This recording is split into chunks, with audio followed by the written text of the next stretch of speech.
Hi, if you want to watch exclusive content with hot girls that you won't watch on YouTube, namely where Naruto roasts Kushina and Mikoto and many other hot girls without restrictions, then visit my Boosty channel at the link in the description. I'm tired of pretending, but I have to. I open my eyes. I never sleep at night, but something makes me lie down and close my eyes. I'm alone here, and I'm playing someone I hate. I wonder if Naruto were here, would he be the same, or smarter, stronger than I make him out to be? It doesn't matter though. Early morning. I usually don't get up that early, but pick up a book and read. But people are so fluffy that any object connected with them disgusts me. I am 6 years old. I try to seem like a resentful, dumb hooligan to everyone. Being honest is not easy. You don't know what people expect from you, and what to do. I have to be predictable and I have to protect the body of a little boy, so that no one hurts him. He is too small to hold such a large bijou. And even though Naruto himself may not be alive anymore, I can't be myself. My goal is to understand people. No, not to sympathize with them. By studying a person, you can understand what to expect from him. Well, today is the first day at the Ninja Academy. And let's say I don't have to learn anything. What should I do? How should I behave? When I was learning seals, I didn't think about how to blend in with people, and how to make sure no one suspected anything. Naruto, come down. Pfft. I get up and get dressed. It's Iruka calling me, as he does literally every morning. After all, it was he who took the life of a little boy who was left completely alone into his own hands. If it had been him instead of me in the boy's place, Naruto would not have survived such a disgusted attitude towards himself. Because I'm used to such treatment, and I don't care about it. I'm a monster, a beast that they are trying to seal, and I don't care in what body. The main thing is that I don't break free. Do you think it's easy for me? I'm free, I can do whatever I want, but a large amount of chakra will be spent on converting it into the boy's chakra. Naruto, will you be there soon? Breakfast is ready. But I've never had breakfast prepared for me before. Apparently, the poisoning is off the table. I think, grinning, and go downstairs. Around the corner, I make a dumb smile and jump onto the floor. Hey, Iruka-sensei, why are you here? Hello, Naruto. Iruka smiles and puts a plate of ramen on the table.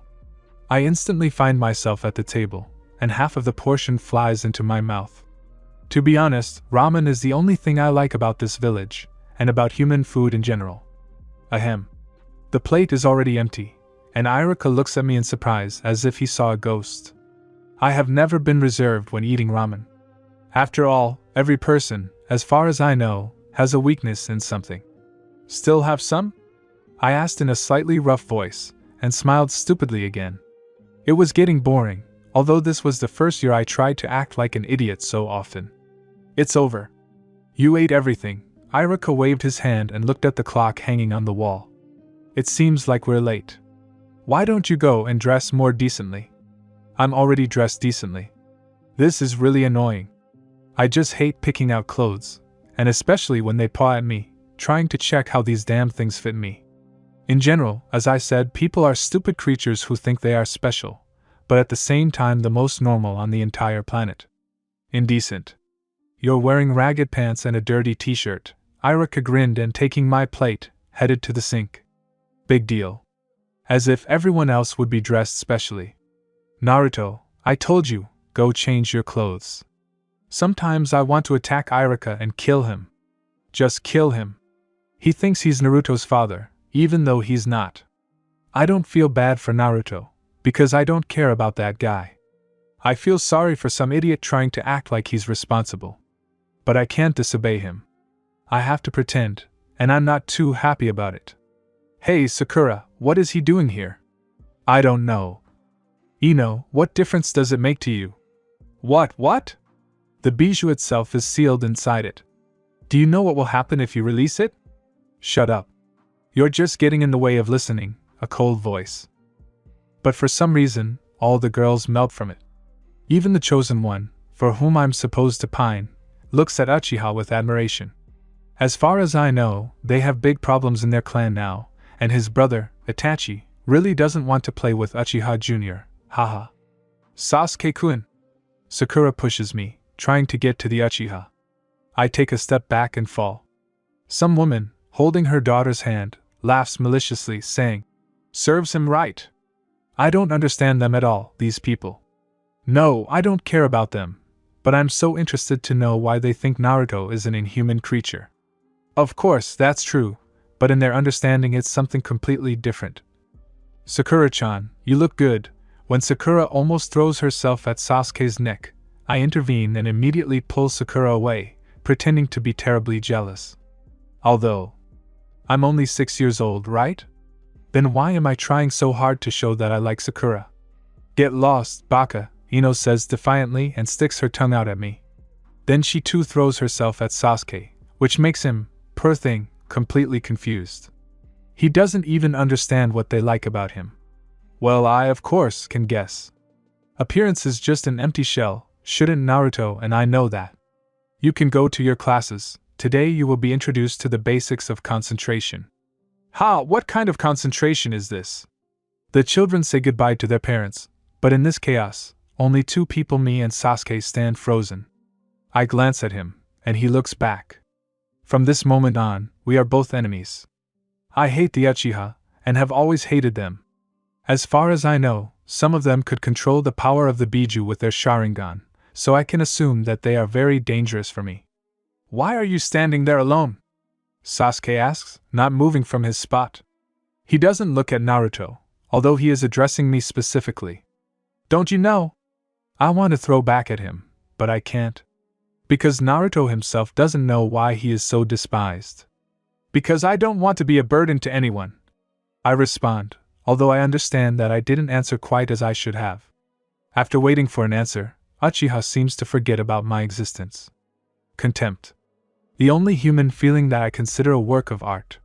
You can't imagine how good it feels to know that I am alone and have the right to freedom of speech and action. Hooliganism is not destroying villages, of course, but it is also quite good. After classes ended in the evening, I went home. But I saw Sasuke running home alone with a happy expression on his face, holding some paper in his hands, and I just couldn't help but follow him. "Mom! Dad!" Sasuke shouted, entering the territory of his clan. I have no right to go there, and I have no desire. A couple of minutes later I hear Sasuke scream, the patter of his little feet. I walk forward and see something. Corpses of people are lying on the floor. It stinks of burning and dirt, mixed with blood. I feel sick, but at the same time such a sight gives me terrible pleasure. I go to the window of one of the houses, and see this picture: Sasuke, right in front of Itachi's window. On the floor are the corpses of the Uchiha's parents. Everything immediately becomes clear to me. A smirk appears on my lips by itself, and I just can't help but let out a chuckle. It's none of my business, but still, it gives me pleasure, and hope that everything ahead promises to be very interesting. May the strongest win. At this moment the guns show. He belongs to me, and I can do with him whatever I want. But there is one, but I am him. I cannot hurt myself, mock myself. After all, by hurting his body, I can hurt myself. And Naruto's soul itself will remain unharmed, because he is now sealed in me, as I was once sealed in him.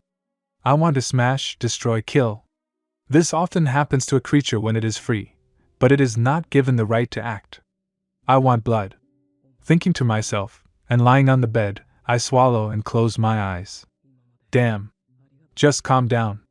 Why do you have to attack someone now? No, you will sit still until the time comes. I open my eyes abruptly and look at my hands. They are covered in chakra. What is going on? Do I really need to change bodies like Orochimaru to survive? I didn't think that if I remained in an empty shell, I would be able to burn it with my chakra. But does that ever happen? I understand that I need to leave before they notice me like this. They will think of something completely different, and they will start healing me again. But when they supposedly controlled me, I only turn back into Naruto. A nice, kind-hearted person. Into a monster that no one notices. Memories turn me into a human, and sometimes I forgot myself. But I knew that my mission here was to survive, not to become a human and join the crowd of people. I wanted to change my clothes, but my skin was gradually covered with chakra, and I could not control it. So, right in my pajamas, I jumped out of the window and ran towards the forest. Running around many houses, a bridge, I did not even think about the fact that they saw me and pointed at me. I thought about how to get rid of this terrible burning feeling that terrified even me, Kurama. Isn't that Naruto, by any chance? I hear, running past Ichiraka Ramen, but I try to run even faster so that no one else recognizes me. I'm not doing well. I run past the puzzled shinobi guarding the gate, and stop only after about 10 minutes.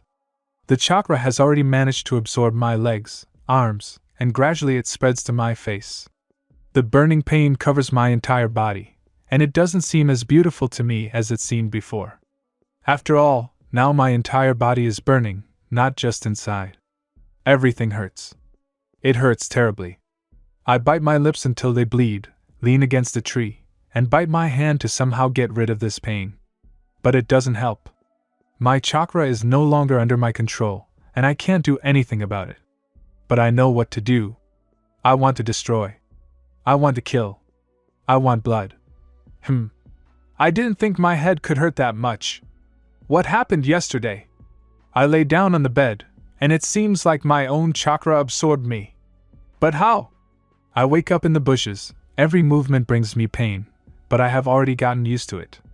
I am a fox, and I have a good ability to regenerate.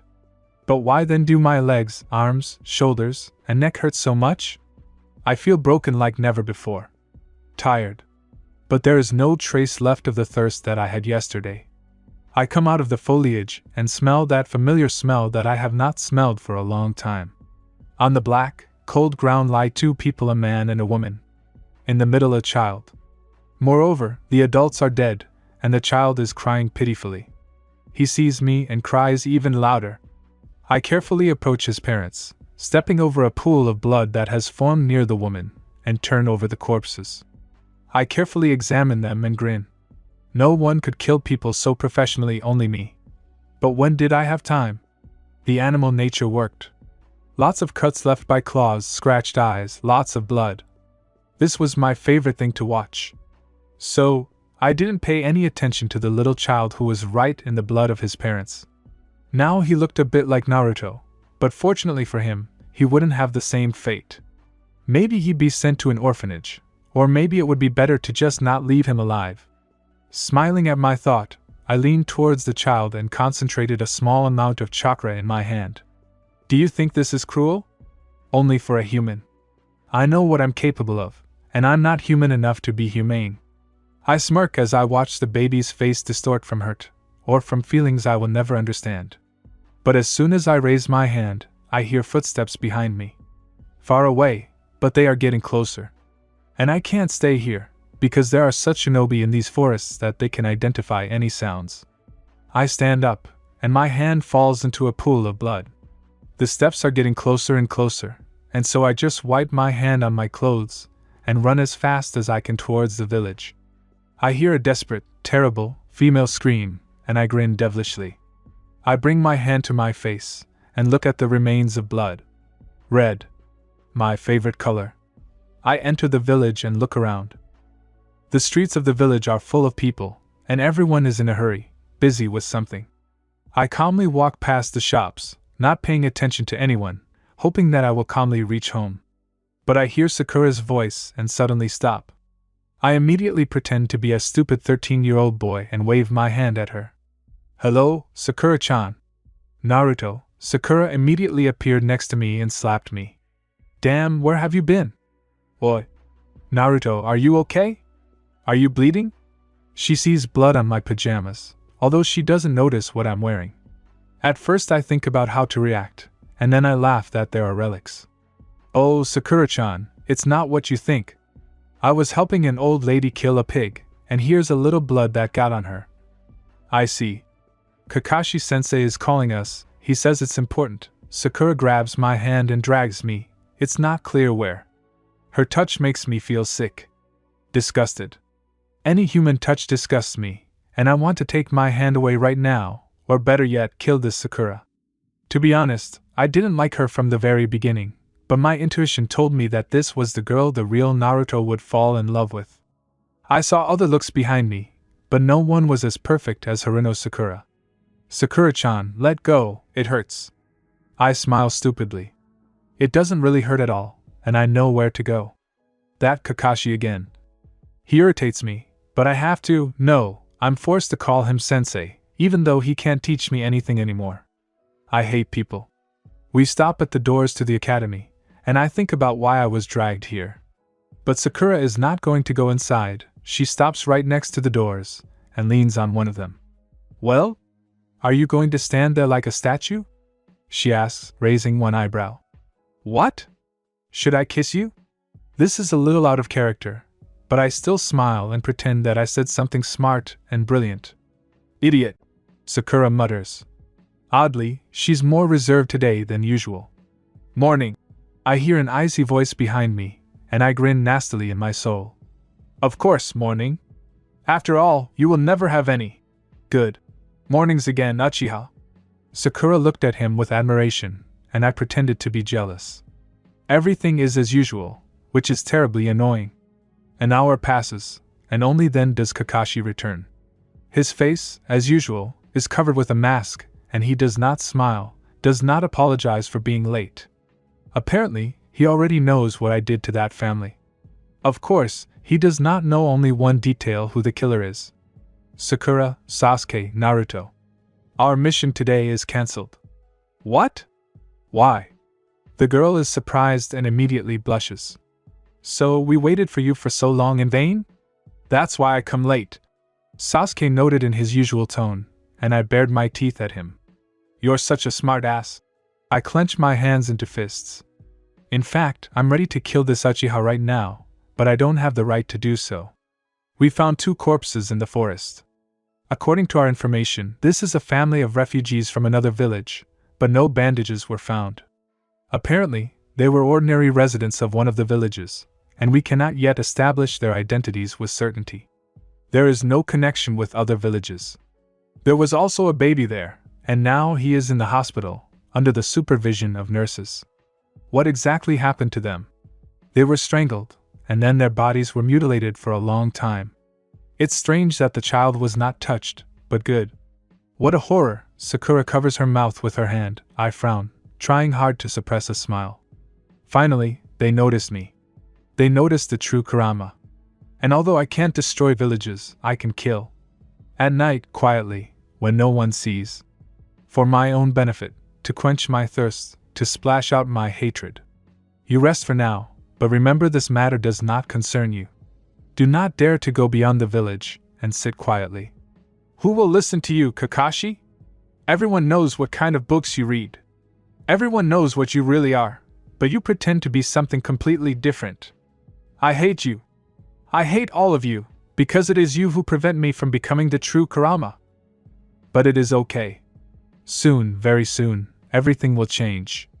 You know, Naruto, I'd be interested to see you.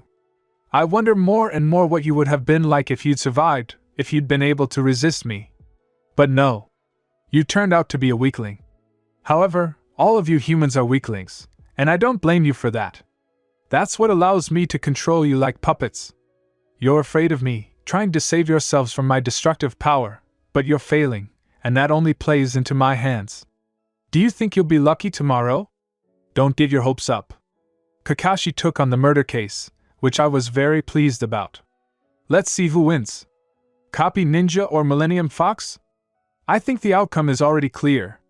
Old Hokage called Team 7 to his office to give them a new mission. It's unknown what it is, but catching the red cat is off the table.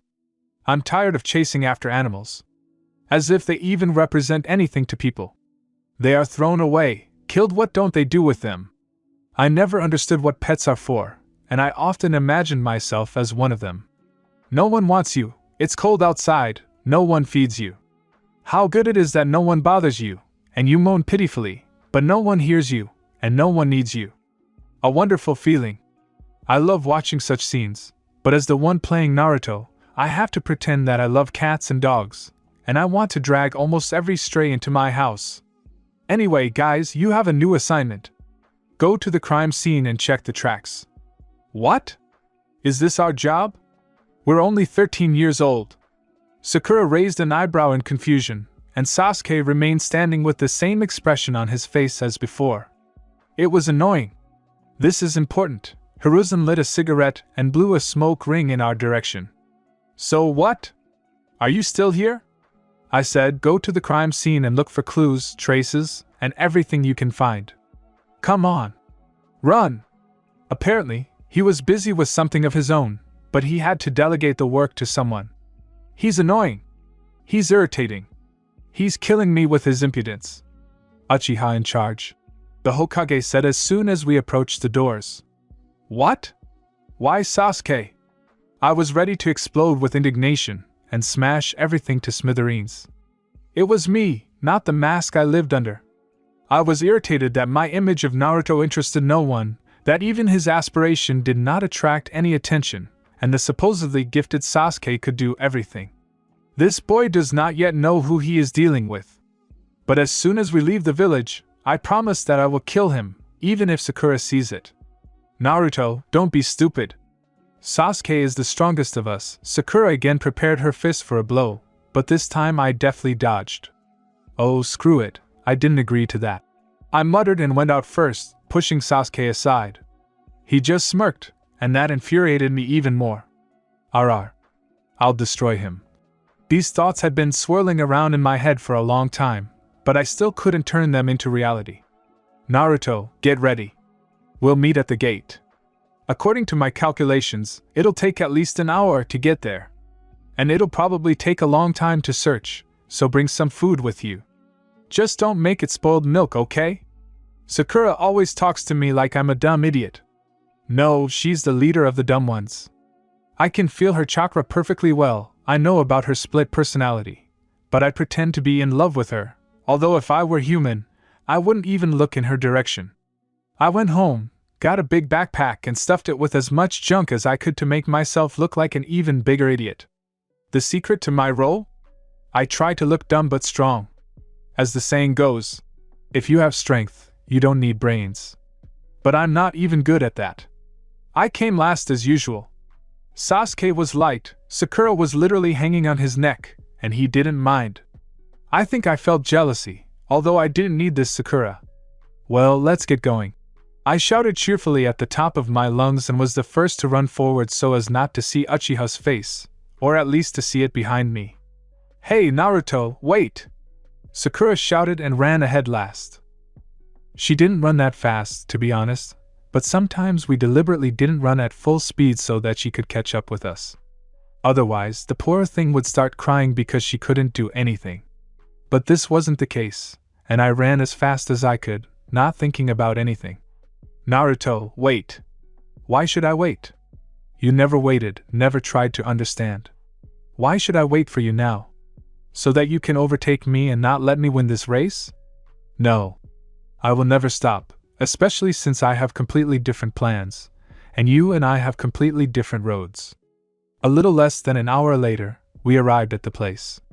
Sasuke showed up a minute later, but he was silent, as if nothing had happened. 5 minutes passed. 10. But Sakura was still not there. Well, I shouldn't have left her alone, because she probably got lost. And Sasuke was at least a good runner, and he could keep track of where I was running. Oh. Naruto, how did you know where we were supposed to go? I had a compass, I already knew the way, but how did you know it? We were standing alone, but I, without even hearing the question, continued to wait for Sakura. Huh? What? I looked at Sasuke again, feeling his gaze on me. It was annoying. I had missed, but the fact that Sasuke noticed such a trifle irritated me even more. Oh, that. Iruka-sensei told me about it. I think he went with Kakashi-sensei. Well, here. I see. The brunette looked away from me and looked around. Where can we start? I looked to the side, at the bushes where I found myself this morning, and smiled. Let me check there, and you look on the ground, okay? Sasuke looked at me, and I was swayed by that familiar look. Like Uchiha Itachi. A calm look, but frightening. Like Uchiha Madara. I wonder if all the Uchiha clan had eyes like that. It was famous for its strength, it was one of the strongest clans. But you can't imagine how happy I was when that damn clan was wiped out. The leaves on the bush were scorched. I turned to make sure Sasuke wasn't looking in my direction and quickly began tearing off the leaves. "What are you doing?" Sasuke was next to me in an instant, and I flinched. "What am I doing? Why are you tearing off the leaves?" Uchiha released my hand, and the leaves, burned at the edges, fell to the ground. "How interesting. Why did you do this?" "To show you." I shrugged and laughed. "What a bastard. I'll remember this. I'll remember this right now. You won't even have time to breathe before all that's left of you is bones." Sasuke turned away and raised his hand to look at the leaves on the edges. It must have been my chakra. I concentrated all of Naruto's chakra into my fist and prepared to strike, when I heard the rustling of leaves and footsteps. A familiar smell hit my nose, and I withdrew my chakra. Sakura, as always, came at the wrong time. And just when I was about to destroy this pathetic excuse for a great Uchiha clan. "I've been looking for you for half an hour," Sakura exclaimed, spreading her arms out to the sides. She glanced at the Uchiha and immediately began to shine. "Sasuke-kun, did you find something?" It looks like these leaves were burning. But why didn't they burn to the ground?" "Even if they had burned to the ground, which is what happened, you still wouldn't have been able to find them because they'd burned to the ground, you idiot," I thought, but I turned on the fool again. "No, Sakura-chan, I found it." "Naruto, stop taking Sasuke's achievements for yourself." Sakura bared her teeth, and I frowned. "It's who's taking from whom," I hissed, turning away, and walked around the place again. I wanted to clean up the traces while Sakura was distracting the Uchiha, so I didn't waste time. The pool of blood still hadn't dried, and it was creepy to look at it. I came closer to it, and was able to see the imprint of my hand on the ground. After all, then I accidentally put my hand in a pool of blood, and left an imprint. Well, how can I remove it while they talk about these leaves? I reached out my hand again, dipped it right into the blood, and smiled. It would be enough to simply remove the trace. For example, of stones, dig up the earth, so that the blood would be even deeper. True, it would look a little strange, and they would be able to notice, but I will tell them that. I did not think, and simply hit this puddle sharply, and the blood splashed in different directions. "Naruto, idiot, what did you do?"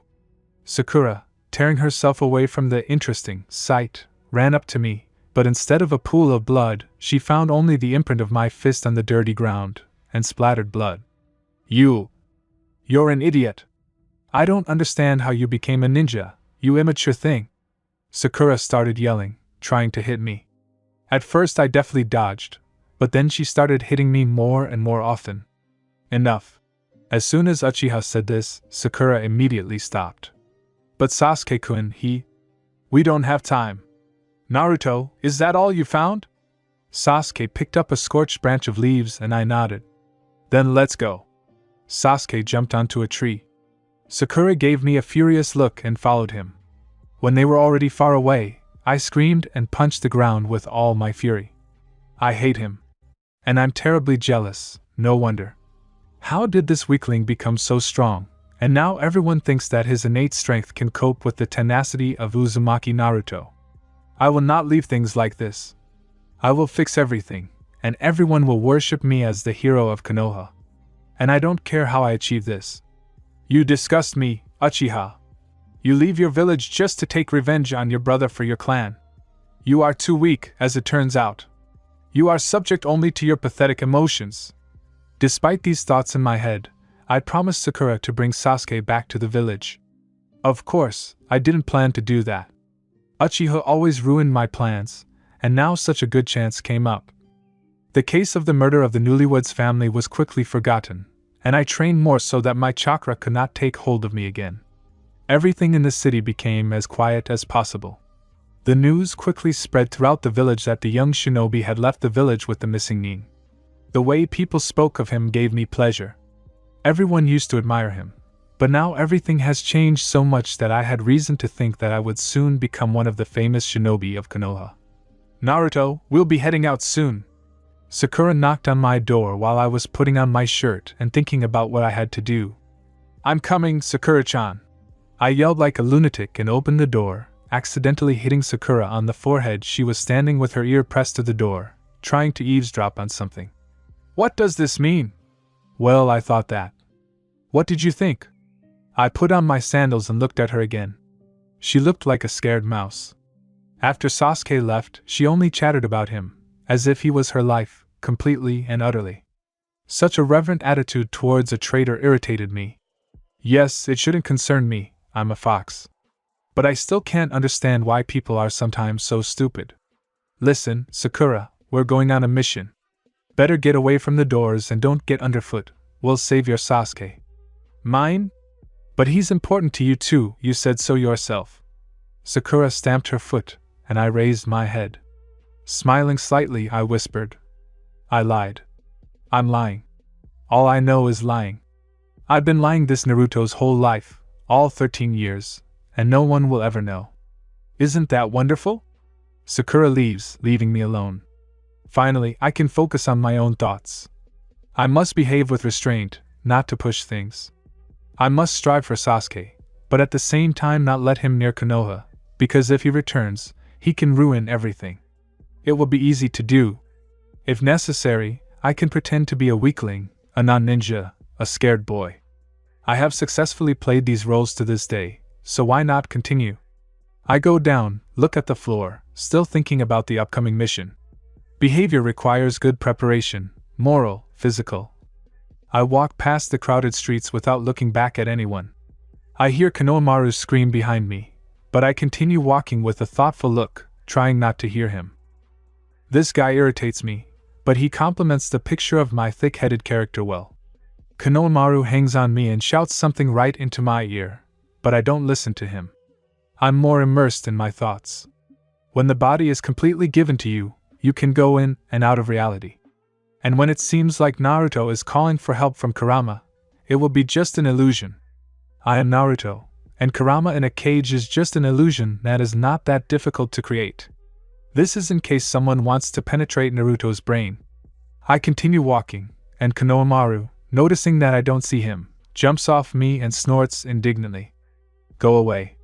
Don't bother me while I think, little brat. Why can't you people see that I'm busy with my own thoughts? Kakashi, Neji, Kiba, Choji and Akamaru were waiting for me near the gate. Not the best team. Not the strongest. But Neji was the only one I respected as an opponent. I could feel his strong chakra. He was always focused on the fight, and that's what made him special, and stood out from everyone else. If you're about to die, you don't have time to think about anything, fight. Give yourself to the fight, give yourself to the enemy, and destroy him. I said goodbye to Sakura, promised that I would bring Sasuke back, although I understood that I would never keep this promise. We ran for a very long time. Neji was the last one, watching the chakra flows with the help of the Byakugan. He could see what we could not see. I was the first to sense the approach of the formidable chakra. It was unfamiliar to me, but it was too strong, and I knew that the team would not be able to cope with it.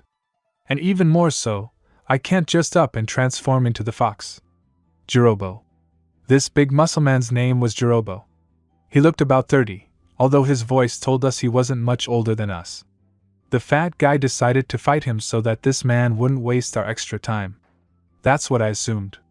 A fat guy is a match for a fat guy. Kidamura was disgusting.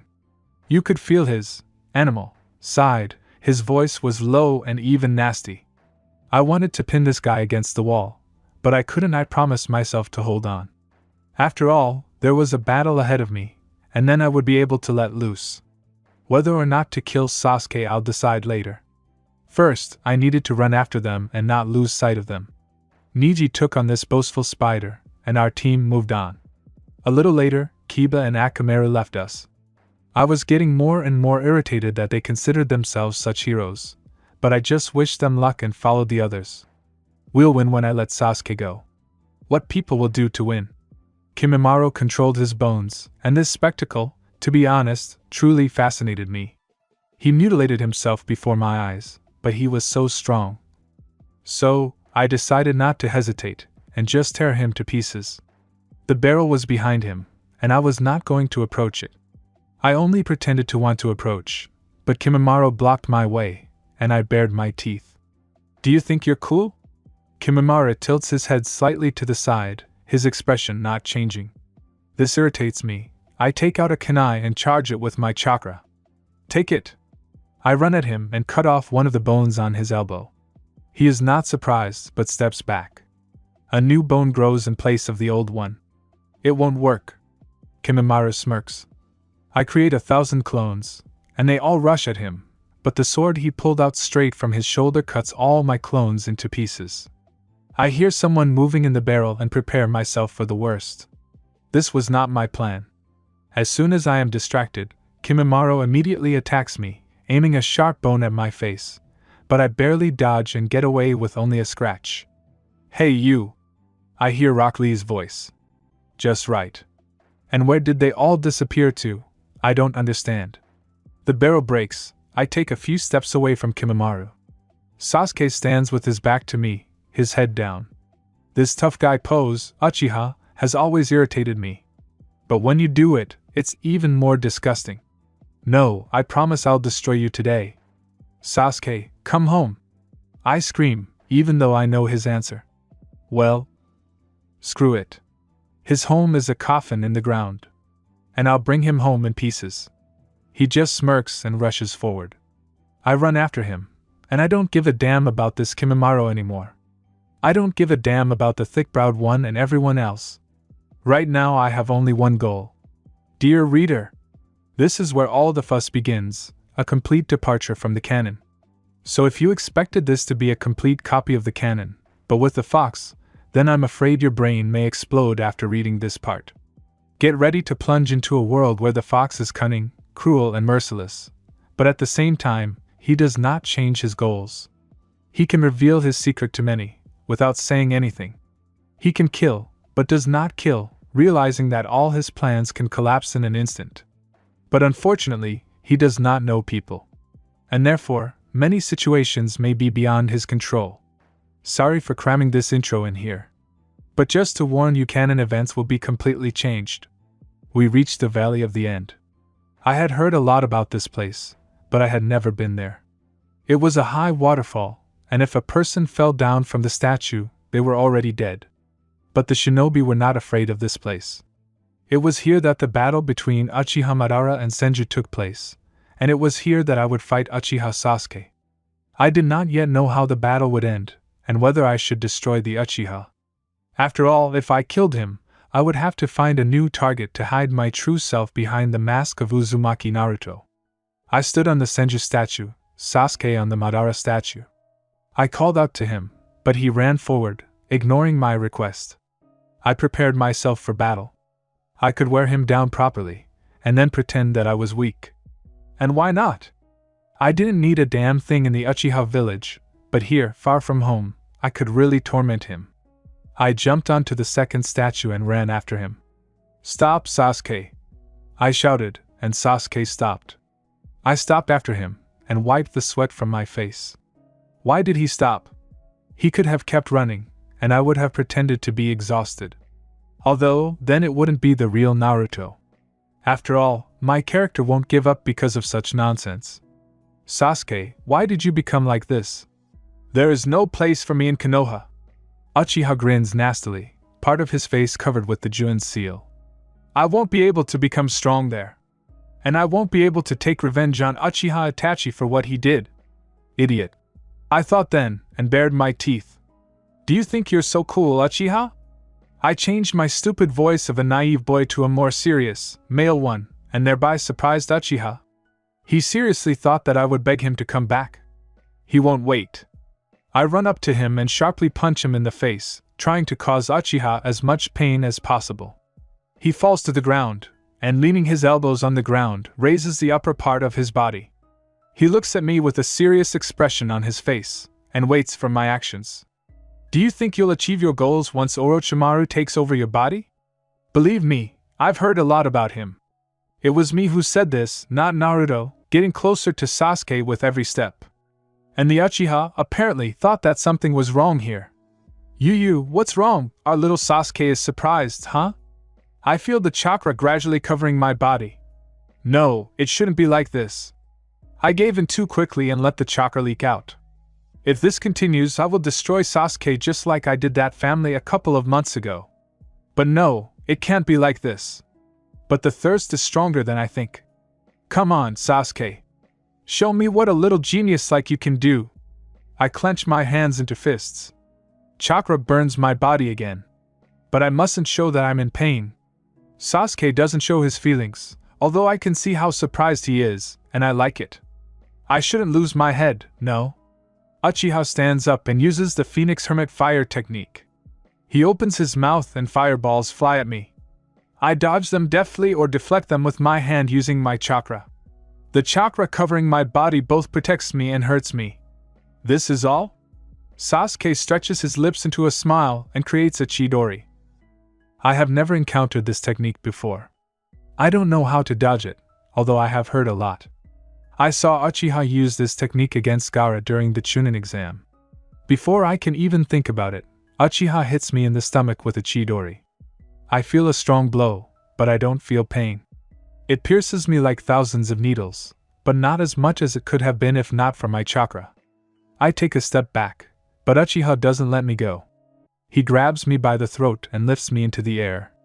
I don't have enough air to breathe, but I smirk and look at Sasuke's satisfied face. Well, have you bragged enough? He whispered, squeezing my throat tighter. He takes a step forward and lets me go. I fall down into the water. I try to catch my breath, but I don't have time to do so, and I sink into the water. Water penetrates my lungs. I open my eyes. Everything is so blurry before my eyes. I can't see anything. I close them again, trying to concentrate on my thoughts. No. Because that little brat will think I've given up. And I don't want to give him a reason to think I'm weak. Let him know who his opponent is. I open my eyes abruptly and look up. Chakra covers my body again, but it's not as painful as it was before. It covers everything, my arms, legs, and even my face. I use Kyubi no Kuromo. It costs energy, so there's no time to waste. I swim up as fast as I can to keep the Uchiha from getting away. I scream, as if to show Sasuke that I am ready to fight again. Sasuke is still standing on the rock, looking down, watching the transformation. The first tail is forming. I look up at the Uchiha and my face distorts with hatred. Uchiha! I hate you! I'll wear you out until you die, and then I'll say you died on your own. Or maybe let Orochimaru torture you. Yes, you'll rot from the inside, and only then will you realize that it's too late. Yes, I prefer that option. A quick death is clearly not for you. And as it turns out, you want to kill me yourself. While I'm lost in my thoughts, Sasuke manages to switch to the second join mode. I wait for him to jump down and take a step forward. I'm so ready that I want to flatten the Uchiha's face. He jumps down and stands up. We stand opposite each other, looking into each other's eyes. The look on his face doesn't change even when he turns into a monster, and all the others are so similar to animals that they are literally indistinguishable. But Sasuke. His skin has become dark gray, his hair has become longer, and strange wings have grown behind his back. It doesn't cause horror. I even like that now I can fight Sasuke in this form. Die. I say so that Sasuke doesn't hear, and run towards him as fast as I can. Uchiha creates a Chidori and rushes towards me. The moment when everything will be decided is about to come. An explosion occurs. We are thrown in different directions. The tail disappears, I weaken. Sasuke comes out of Jonin mode. He is wounded in the left arm. And if Naruto were fighting now, he would have already collapsed from fatigue. But I only pretended to faint. I closed my eyes and waited for the fight to end. A drop falls on my face. It starts to rain. An unpleasant sensation. Cold water runs down my face, my lips. But I don't move, as if I really am unconscious. I hear the sound of approaching footsteps, the sound of a falling body. Uchiha's hair touches my face, he looks into my eyes, and I feel it. Damn, when are you going to leave? I've wasted my time on you already. I think. I want to open my eyes and punch him. He stands up and takes a few steps away. I open my eyes abruptly and tilt my head to the side. He has his back to me, walking very slowly, as if he is not going to leave at all. Or maybe his arm just hurts? Go. I whisper, but he doesn't hear anything. The sound of the rain drowns out any sounds here. He's walking too slowly. I have his bandage in my hand and I throw it away from me. The bandage of a traitor. The battle is over. I won because I let him go. You know, there's one thing I couldn't understand. Why do people get valued even when they become traitors? I understand that they have such feelings. They probably understand themselves that they are idiots. But why the hell do Sakura, Kakashi and the other members of the team value Uchiha so much? When Kakashi arrived, I was sitting in front of Uchiha's headband, examining every inch of it. Uchiha was an interesting exhibit. How could I not have noticed it before? He even regretted that he was going to kill Uzumaki at all. Naruto. Where is Sasuke? I heard the voice of Kakashi, who had just appeared, and looked at him. He came up to me. A small dog was standing next to him. I nodded towards the bandage and stood up. Nothing worked. But we'll try, right? Kakashi touched my shoulder, and I pulled his hand away. Yes, indeed. We will try again and again until your powers, Hidden Leaf Ninja, are exhausted. Jiraiya turned out to be my godfather. At first, I disliked him for his nasty habits and twisted character, but later I realized that he was not who he claimed to be. It seemed that he was the only person I could say respected. When he offered me to go on a journey with him, where he would teach me new techniques, at first I was ready to send him to hell. After all, if I know everything, then why would I go on a 2-year journey? But then I finally agreed. I became interested in what this old man was capable of, if he was so eager to help me gain strength. It was the first day of our journey. In the morning I said goodbye to everyone, and no one saw the joyful expression on my face as I packed my things. Of course, how could I not be happy? I had been, growing up, in Konoha for 13 years, and now I was leaving this damned village for 2 whole years. Sakura happily waved her hand at me and shouted after me. Be strong! I had been strong all my life, and I think it will be easy for me to be strong the rest of the time. After all, I am already strong enough. We walked for a very long time without stopping. My legs were aching, and I was already regretting that I had decided to take over Naruto's body. If I hadn't done that, there was a good chance that I wouldn't be feeling so tired now. We stopped by the river late in the afternoon. The old man himself must have been exhausted. Jiraiya took a bottle of water from his bag and took a sip. I didn't feel like drinking, and when he handed me the bottle, I shook my head. He wiped his lips, looked up at the sky, and exhaled loudly. It was a good day. Yeah, very much so. First you fell off a branch and almost dislocated your neck. Then we met 2 girls on the way and you chatted with them for 2 hours. Listen, Naruto, what was your first technique? I heard about a new experience. The character of a shinobi depends on what technique he started his training with. I raised an eyebrow. Is he crazy? After all shinobi start with almost the same technique. Kawarimi no Jutsu. I said, although Jiraiya probably already knew the answer. Jiraiya froze, made a strange expression on his face, and moved a little closer to me. These are great, terrible people. Their characters are unbearable, they are smart, cunning, and cruel, but Jiraiya laughed loudly. No, I will not believe in any predictions anymore. So you're saying that I'm not like that? I stood up and brushed the dirt off my pants. Jiraiya stood up after me and looked me in the eyes. He became more than serious. Do you want to say that you are exactly like that? Or maybe you just want to become like that? It's none of your business, I said through my teeth, clenching my fists. Why? The future of our village depends on it, doesn't it? Weren't you the one who said that you wanted to change everything for the better? I turned my back to him. Anger was eating me up from the inside. I don't want to be called a dumb idiot. Yes, I created this image, but the fact that I, Kurama, am called dumb is completely wrong. But if you created an image, then follow it to the end, right? I heard a whistle behind me. I felt a cold weapon approaching, and I bent over. Jiraiya was attacking me here, now. He probably wanted to test my abilities. Jiraiya was approaching me. I stood still and waited for the right moment to kick him with all my might. If he was going to test my strength, then why couldn't I test him? Jiraiya was about to perform a hand seal, ran up to me, and I quickly kicked him in the stomach. He jumped back, but landed on his feet. Your intuition and martial arts are not bad. How about this?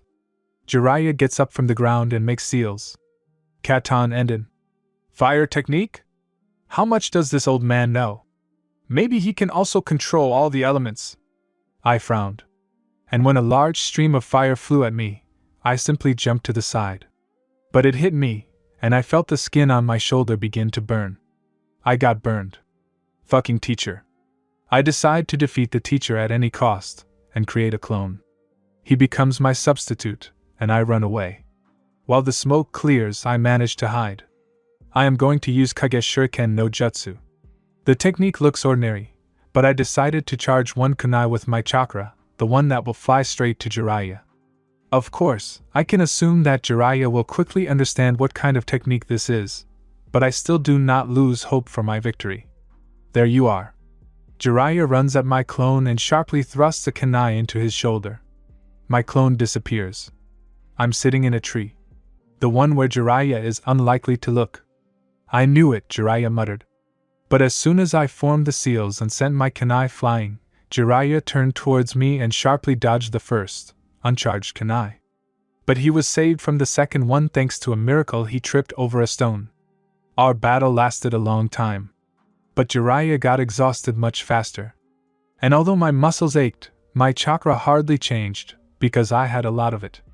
And then Jiraiya decided to use Senpo, Otama Rasengan and Improved Rasengan, a technique that Naruto had never heard of in his life. Jiraiya, apparently, went completely crazy. To use this technique on Naruto, without even thinking about the consequences. Jiraiya formed a ball, and was ready to throw it, but I decided to take the next step. I also began to create a Rasengan, but a very ordinary one. Do you think you can win with such a simple technique? And I started playing the dumb kid. Aren't you making a regular Rasengan? Jiraiya didn't answer me, he just smirked and rushed at me with all his speed. I remained standing. It must have seemed strange to him, but in this battle I decided to simply defend myself, and win by wearing down the enemy. The collision was as I expected. There was an explosion. A regular Rasengan saved me from damage, but still, to say that I remained healthy is to say nothing. The hand I was forming the Rasengan with was hurting. At least it wasn't torn into pieces. I'm angry. I don't know why, but I'm really angry. If I wanted to, I would have used that damn technique. But why the hell was Jiraiya so sure that I would dodge the attack? Just the first day. What will happen next? You're driving me crazy. I sit on the ground, holding my hand. Instead of a smirk, a grin comes out. Somehow standing up, I turn my back to him and go wherever my eyes look. Deep into the forest. Having gone a sufficient distance into the forest, I sit down on a tree, cling my legs to a branch, and lower myself down. I sit like a bat and try to calm down. I count to 20, then to 40. Jiraiya won't leave without me, and if anything, he can wait the required amount of time. So I sit until evening, not moving. I think about everything that happened today, analyze my mistakes in battle, hoping that I will not make them later. Closer to night, I jumped to the ground and looked around. It was much quieter in the night forest. Howling could be heard in the distance. The birds were no longer chirping. It was quiet. This environment was familiar to me. Even at the beginning of my life, I had to wander through the forest at night. I don't remember what I was looking for there, but as far as I remember, each biju carried something heavy and, one might say, unbearable. Everyone went their separate ways, but we, the biju, always considered ourselves a family. Because we were the strongest creatures in the shinobi world. In each of us there is hatred, and only hatred. But there are still several ways to drive out this hatred. But I am happy to live with this feeling in my soul. And I do not want my hatred, the only thing that fills me, to be driven out. I returned to the river bank. I couldn't find Jiraiya for a long time, and finally I found him. He was fishing. In a strange way at that. He was holding a stick with a blunt end in his hands, and was trying to hit the fish with its end. But as far as I knew, in these rivers, as a rule, there were no large species of fish. I sat down and began to wait for the old pervert to notice me. But he stood like that for another 20 minutes, until he caught his first, and possibly the only big fish. He turned towards the bank, and saw me. I waved at him, and he, smiling, headed towards me. I came back after all. I was going to go out to look for you. Yeah, I was going to. I could tell you were worried. How's your arm? He put the fish on the ground, and it kicked for a long time. I watched its sudden movements. It tried to move, but it had little air left. I loved watching the creature slowly leave life. Fine, thanks, I muttered, and Jiraiya stood up from the ground as if he didn't care about my answer. He took the fish and headed towards the fire. Night was approaching. I looked up at the sky, listening to the crackling of the fire. There was a strong wind, a full moon in the sky. Was it possible that my power would awaken again at such a time? I looked at my hand, and clenched it into a fist. A star had fallen. Usually I never made wishes, and even more so, I did not need to do so. But now, sensing the right moment, I closed my eyes and whispered, "Don't make me human!" Indeed. I didn't want to be human, but I felt the ice in my heart gradually melting. No, I wasn't going to be a softer, but I felt like I couldn't control my feelings. And should a demon have feelings? None, except hatred. Maybe this is how freedom affects me. I don't feel free, I feel obligated to people. You can't become a human being. No way. Hey, Kurama, the fish is ready. Jiraiya called me. I stood up calmly, but was immediately scalded with boiling water. What did you say? I looked at Jiraiya. He was surprised by my abruptness. I said, "Hey, Naruto, come eat." But I watched Jiraiya eat his portion of fish with a satisfied expression on his face. No, he didn't say that. It must be just my imagination. I lack freedom. I lay with my eyes open all night, looking at the sky. The stars fell several times, but I was too lost in thought to take in the scenery. Early in the morning, I got tired of lying down, and I turned my head towards the place where Jiraiya was supposed to be sleeping. But he wasn't there. How could he have slipped away from me so unnoticed? After all, I would never have missed the moment when he passed by. Apparently, I underestimated this man too much when I first met him. I hear a rustling sound. I listen, trying to figure out where it's coming from, but the rustling stops. This is definitely not good. I get up off the ground, and at that very moment a kunai hits the spot where I was lying. So, either it's Jiraiya, or we really are under attack. I hear footsteps behind me, and turn around. Jiraiya stopped, crossed his arms over his chest, and grinned. Well, Kurama, shall we test your abilities again? I think you'll show yourself from the best side. Damn again. He called me Kurama again, but I didn't ask him again. If these are really my hallucinations, then couldn't it seem strange to him? Let's check. I muttered, and before I could even take a breath, Jiraiya used Fireball. Again. This time my body is engulfed in chakra and I deftly dodge the huge ball that collides with the tree, burning it. I form seals and create a large number of shadow clones. They surround Jiraiya, and it would seem that he cannot get out, but no, he even finds a way out here, and using a fire technique, he douses all my clones with fire. The old man smiles at me as all the clones disappear. He must be waiting for my turn. Well, I can try something new. Using the chakra cloak, I create several Raisengans and run towards Jiraiya. It's not as simple as you think. Jiraiya smirks and disappears. A clone? I turn around, trying to find him, and then Jiraiya pounces on me from behind. Is that what a true shinobi does? Suddenly I clutch my heart. Again the same pain as before. I didn't think it would manifest itself in the morning, especially in such a situation. Chakra covers my body again, burning my skin. I'm slowly getting used to this kind of pain. Jiraiya takes a step away from me. Apparently, he's a little surprised that my chakra has suddenly enveloped my body. I turn in his direction and look at him with a strange look. There's not a single thought in my head, but the desire is the same as last time to kill. I understand that I can't attack him, but I still get up, stretch my neck, and approach him. I feel a surge of energy. But what? What is it that is depriving me of my mind and driving me to such actions? I don't remember anything. It's like a gap in my memory. It's like someone takes over my mind, and when they finish their business, they fall asleep, and when they wake up, I'm already me. I'm deep in the forest. It's dark. The sky is covered with clouds. I climb a tall tree and look for the river where our paths should be. My head hurts. And yet, where is Jiraiya? How did our battle end if I went wild and could use my abilities to the fullest? I run as fast as I can to the river. I meet animals on the way, and they avoid me. I am a monster, and I always have been. But if I really killed Jiraiya, then it is not good. Fortunately, Jiraiya was alive. He was sitting by the river, washing the wound on his hand, and humming a cheerful song to himself as if nothing had happened. Hearing my steps, he turned around. My face didn't change, but inside everything was cramped, twisted, and all sorts of things happened in my soul. From my left eye to my chin a huge scratch, and miraculously the eye was not affected. Under the right eye a black eye, and on the right hand a bleeding wound, bordering on a severe burn, which Jiraiya was washing. I did not regret what I had done, especially since it was not me. Jiraiya smiled at me and winked with his healthy eye.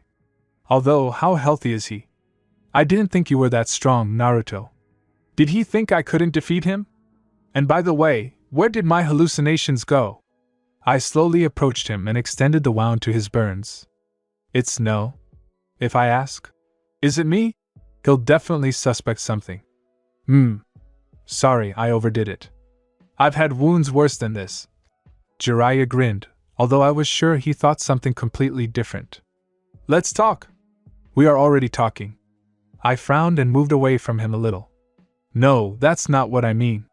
Jiraiya continued to wash his wounds, occasionally glancing at me. Apparently, he was watching my expression. Tell me, Naruto. What does it mean to you? To be strong?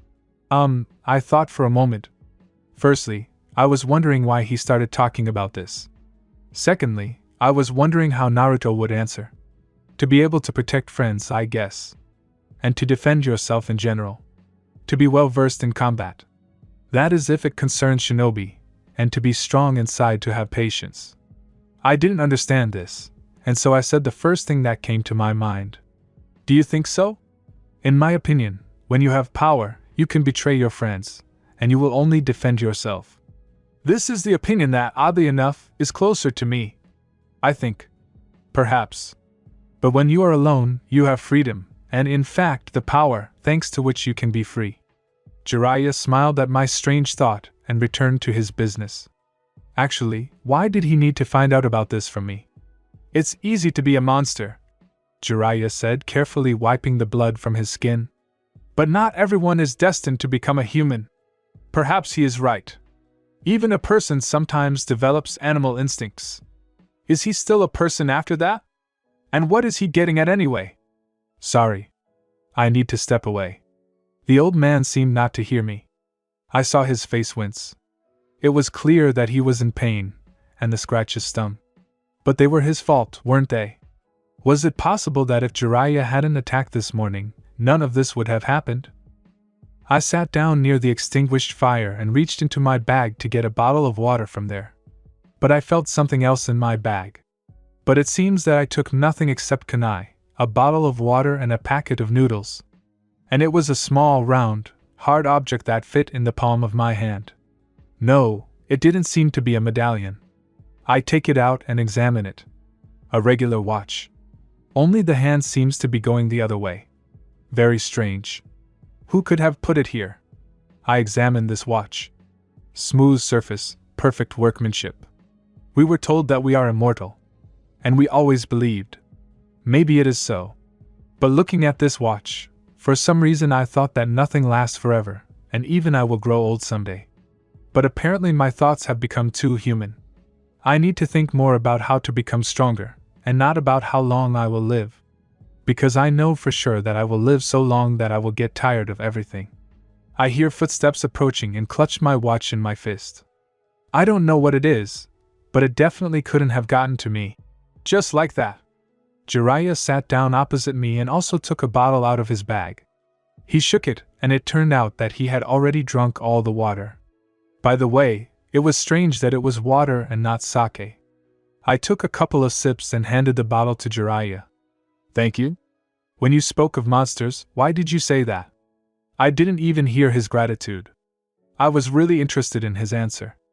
After all, he wouldn't have said that if he were just my teacher. I've seen a lot in my life. Jiraiya wanted to adjust the bandage on his shoulder, but any touch to the burned site caused him pain. I've heard a lot. And I said this simply because I know who you really are. What? I froze in place. No, not even froze. Jiraiya was looking at me attentively at that moment, as if he was waiting for my reaction, but I was silent, and simply afraid to move. And Jiraiya continued in the same calm intonation, which irritated me more and more. Your strange behavior, your suddenly appearing chakra and techniques that I had never heard of, made me think that. Or rather, I was made to think that. You should drink some water. He takes the bottle from me again and takes a sip. Damn, don't keep me in suspense. That you're not really what you seem to everyone. You're pretending to be dull, although what happened in the last 2 days gave me serious reason to think about you and your character. You don't need to pretend in front of me. But, is that all you wanted to say? Jiraiya nodded, and I understood. No matter what happened, no matter what I said, no one should ever know that I am not who I say I am. At the very least, Jiraiya will never know my true identity, even though he understood the truth about my character. It's been a year since we started training. Jiraiya, as a teacher, turned out to be a very funny person. He did not try to show me that he was sorry. He was callous even when I complained to him about my fatigue. It seemed that he cared only about one thing to teach me. Although he taught me in vain, because all the techniques that he showed me, calling them secret mastery, I learned 3 or 4 years ago, and secretly trained at night. Every day I got up at 6 in the morning, which I was very happy about, and started with the simplest thing with exercise. However, this exercise was more like yoga than physical exercise. It was not worth my effort. Jiraiya taught me endurance, patience. Sometimes he asked me logical problems. I pretended to be clumsy, and almost always answered incorrectly, although in fact these problems seemed to me the stupidest of those I had ever heard. I no longer hid my true character, but I hid my abilities, which was much harder than I thought. Jiraiya and I sometimes argued, and most often it was because of my behavior. However, I didn't care about it, as always. There had been no sun for 4 days, but it still hadn't rained. The gray sky didn't brighten up my already awful mood. I was tired of training every day, and almost every day I complained to Jiraiya about how annoying it all was. But today there was no one to complain to. Jiraiya had gone to the nearest village for food. He had warned me yesterday. He said that today we would have serious training, so I should train alone. That night we spent the night in a dense forest. Usually no one walked here, and if people did walk here, they certainly wouldn't touch you. However, if someone dared to attack us, I would still have heard. I hear a rustling in the bushes and instantly throw a kunai in the direction of the sounds. The rabbit's carcass falls to the ground and I grab it by the paws. White. Such fur is rare here, especially at this time of year. I sigh heavily and throw this rabbit as far away as possible. What the hell do I need it for? I create a mini Rasen shuriken and use the Rasengan on the animal's body.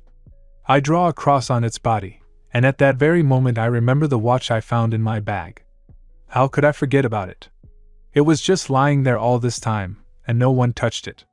I take my eyes off the now dead animal and pull out the watch. It's still going backwards, as if counting down the time until some event. I tried to open it, but it stubbornly refused to open. It feels like even my chakra can't open it. Well, it looks like they will remain a mystery to me. I throw the watch back into my bag. I don't have the best feeling about it. I have a feeling that it didn't just end up in my bag by chance. Hey Naruto, I'm back. Jiraiya, who suddenly appeared, noticed the mutilated carcass of the rabbit and laughed. Oh, I see you got us some food. Yeah, I wasn't trying for you. I think, and take the big bags from Jiraiya. I lay out all the crap he bought, and take out what I wanted to see the most ramen. While Jiraiya is looking at the dead animal, I already open the can, take the chopsticks, and start eating. The first portion, the second, the third. They all get into my stomach so quickly that when Jiraiya turns in my direction there are empty cans of ramen lying around me, and nothing is left. Hey, idiot! Jiraiya barked, and as he wanted to slap me, I deftly dodged. I bought it for both of us, and not to feed a smug little devil until he passes out. It's late already. I say, chuckling, and get up from my seat. Well, shall we begin the battle? Jiraiya pretends to be offended and shakes his head. No. I'm tired. I'll get some sleep, eat, and then we'll start. But you said? I didn't say anything. Go take a walk somewhere. I kick the can hard and leave. It's annoying when people pretend to be divine and innocent creatures. Jiraiya doesn't really say anything to me about my behavior. He doesn't judge me, he doesn't yell. That's what I like, you're given complete freedom of action. And when you attack Jiraiya, he'll be able to dodge. He turned out to be much stronger than I thought the first time I met him, and I was pleased with his strength. I spent the whole day walking through the forest, killing animals, trying to calm my rage. I even came across a deer, and I almost tore it to pieces. Bad thoughts were eating me up from the inside, and I wanted to take my anger out on someone. And then I remembered Sasuke, who I supposedly had to run after to bring him back to the village. I began to prepare for the battle with Jiraiya, using techniques along the way that do not take much of my strength. Right now, I wanted more than anything to defeat Jiraiya, and prove to him that I can destroy Uchiha Sasuke. Of course, he will not understand what exactly I wanted to prove with my victory, but the thought of Uchiha caused such rage in me that I wanted to cut someone into pieces. And I did not choose anything better than a tree standing nearby. Closer to evening, I came to Jiraiya. He was still sleeping, as it turned out. Well, I decided to kick him a couple of times, so that he would know what it means to promise, and then do nothing. But as soon as I hit Jiraiya with all my strength, he dissolved. Again a clone. And this means that Jiraiya was probably waiting for my arrival, has long been ready for battle, and all he had to do was wait.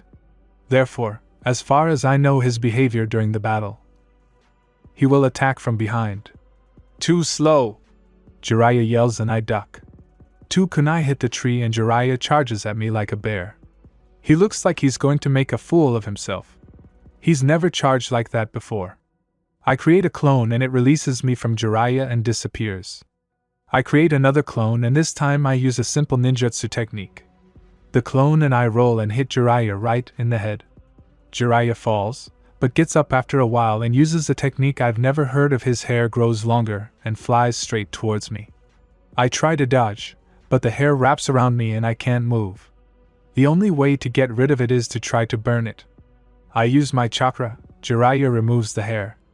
I use my chakra to create a Rasengan. Jiraiya, as I can see, is amazed by such knowledge in this area. But in order to win, you need to use something that the enemy does not even suspect, right?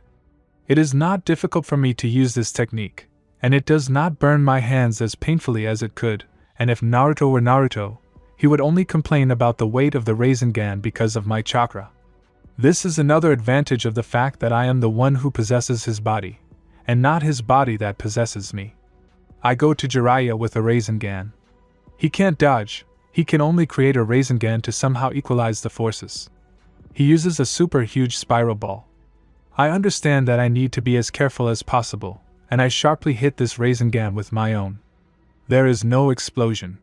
Can this be called a victory? The enemy is exhausted, and if he is exhausted, then there is no point in continuing the battle, especially if you do not intend to cripple him. Naruto, Jiraiya whispers, somehow getting up from his seat. When did you manage to do this? I don't answer him. I want to hit someone again, because the battle didn't let me release all my anger, and I hit the tree sharply. It flies into pieces in different directions. I look at my teacher and mock his impotence so that he won't see. When the others were resting, Naruto is back. The screams were heard from all sides, they gave me a terrible headache, and I wanted to shut everyone up so that they would stop. But everyone continued to look around in surprise and shout something in our direction. This was no less annoying than Jiraiya waving to the crowd and shouting something back at them. I walked calmly, adjusting my new jacket every now and then.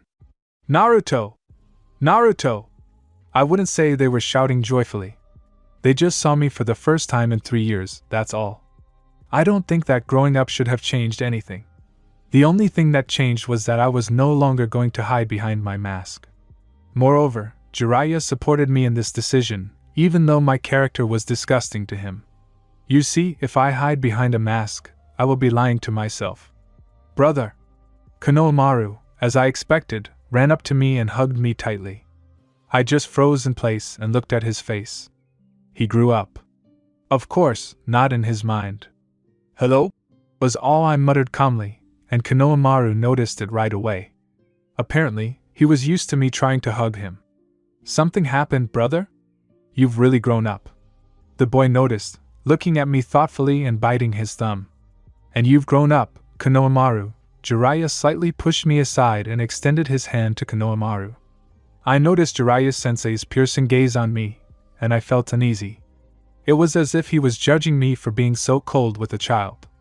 Well, what does that have to do with me? Since I communicated with this child, against my will, can't I just grow up now and not have anything to do with him? While Jiraiya was talking to Konohamaru, I continued walking. Someone shouted something at me from Ichiraku Ramen, and I went to greet the owner of my favorite shop. Tuchi-san hadn't changed a bit, and I who was making ramen, was still as young and beautiful as ever. "Hello, Naruto. It's good to see you." The man extended his hand to me, and I shook it firmly. "Wow. What a strong grip. You must have become very strong." In response to this remark, I bared my teeth, causing the owner of Ramenea to recoil. "Of course," I said and winked. "Can I have ramen with Naruto?" Of course I who didn't see my grin, burst out laughing. "Hi, Naruto. Glad to see you, you've grown up." "Dad, what are you standing there for? Go make ramen for our guest." I doesn't usually say things like that to her father. Did they switch places? I sat down on the chair and started tapping my fingers on the table. Once again, I lost my patience and asked again when the ramen would be ready with a hint of irritation. It seemed like no one noticed. The portion stands in front of me, and I, inhaling the smell of the only food that I can calmly tolerate, smile blissfully, and am in no hurry to begin the meal. I know that there are many difficulties ahead of me, but with my strength I can handle anything that comes my way. Thinking about this, I devour my first portion of ramen. "Naruto," I hear Sakura's angry voice. My appetite immediately spoils, and I put the plate on the table. I force a smile and turn around. "Hello, Sakura-cha. What are you allowing yourself to do?" He punches me hard in the face. Putting my hand to my eye, I look at Sakura from head to toe. This bitch hasn't changed a bit. And she's still a size 0. "Kakashi-sensei and I have been looking for you for a long time, and you were just chilling here." "Damn it, I don't even understand. What kind of ninja are you? Who was it who whined 3 years ago that he was the weakest of us?" I smile at my own thoughts, for which I receive another blow. "Why are you smiling? Don't you have enough bruises? Back off." "Naruto." Kakashi appears. I guess the village stood still while I was gone. Is he going to wear that mask for the rest of his life? It seems like that question was directed at me. "Hello, Kakashi-sensei. Glad to see you." I smirk. No, not smile, but rather smirk arrogantly. And although in combination with a bruised cheek it doesn't look very good, it's better than an idiotic smile. "We'll have training tomorrow morning. I want to test your abilities, Especially since 3 years have passed." Kakashi looks at me carefully, trying to understand what has changed in me. "Well, Poopy, you finally noticed it. But the problem is that I've been like this my whole life, and nothing has changed. It's a shame you'll never know. Simply because no one will tell you about it. I'll come." I nod and turn my back to them. That's it. The conversation is over. But they stand there, staring at my back in surprise. Why can't they leave and not bother me anymore? I sit in Ichiraku Ramen for a couple more hours, and for an hour of that time I just sat and thought, and no one chased me away from my place. I thought about how else I could impress them. Of course, I could do it without showing off, but I really wanted to see their frightened, amazed faces. I wanted to see fear in their eyes, but certainly not contempt. To hear not, "Don't go near that boy," like I once did in childhood, but, "I'm afraid of him."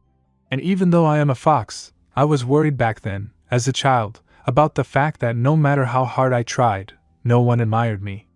And then I realized either fear or love. But I liked the first one more, and then I set myself a goal, to evoke fear. It doesn't matter why. Just the feeling of fear. After thanking him for the delicious ramen, I left. The day had just begun. It must have been about 12 in the morning, and I already wanted to fall into my bed and not get out from under the covers until evening, so that I would be full of energy at night. But, as usual, my dreams did not come true. And Naruto-kun? This was the voice I least expected to hear. Or rather, I didn't want to hear it at all. I calmly turned to Hinata. She stands there, putting her finger to her lips, and looks at me with tears in her eyes. Ha, I don't like such whiners. You've grown up, and Naruto-kun. Thanks. I smile back at her, which makes her blush even more. I want to run away before I say something inappropriate, but the girl comes up to me, blushing more and more with every step. I take a step back, but she tells me to stand still and not move. I roll my eyes. Oh shit. Can she calmly tell me what she wants from me? And at that very moment I found myself in her arms, which I had not expected at all, and so I pushed her away sharply. The girl fell to the ground and screamed in pain. What's wrong with you, Naruto? She whispered. I felt people looking at us. People were everywhere, and they were staring at us openly. But I didn't pay attention to them. My gaze was fixed on the one who dared to touch me. Do I have to explain myself to you? I muttered incoherently in response, and the only one who heard my answer was Hinata. Her eyes widened in surprise, and she tried to stand up, but her leg apparently hurt. I turned away and continued walking, although I understood that I had done wrong.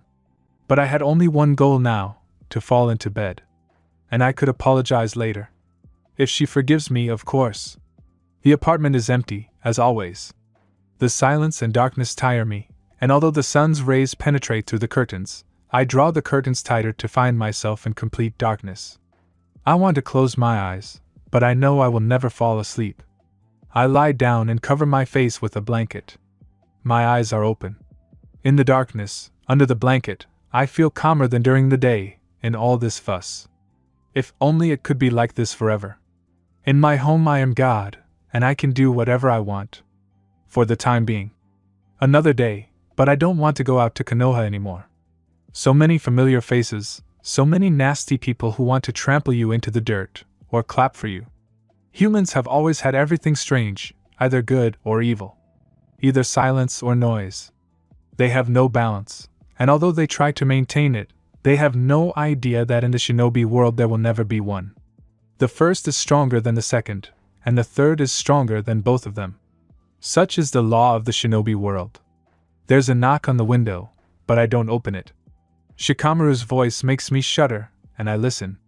He always speaks so calmly that you can hardly hear him. Hey Naruto, Tsunade is calling you. Well, Tsunade can wait. Hey Naruto, it's urgent. Suna is under attack.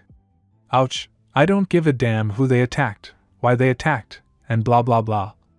Wait. Attacked? Who would want to attack Suna at a time like this? Somehow I crawl out of bed and open the window. Shikamaru pats me on the shoulder to show he's glad to see me and gives me a scroll. Hurry. Are they going to give me a mission? I mutter in a displeased tone, and Shikamaru's answer is evasive. Not exactly. I'll catch up with you, Shikamaru. The guy nods and jumps down to the ground. I put on my jacket and look in the mirror. Still the same cretin, but stronger. P.S. I finally made the cover, You can find the link in the author's notes. Thanks for reading. == 8. Naruto is alive?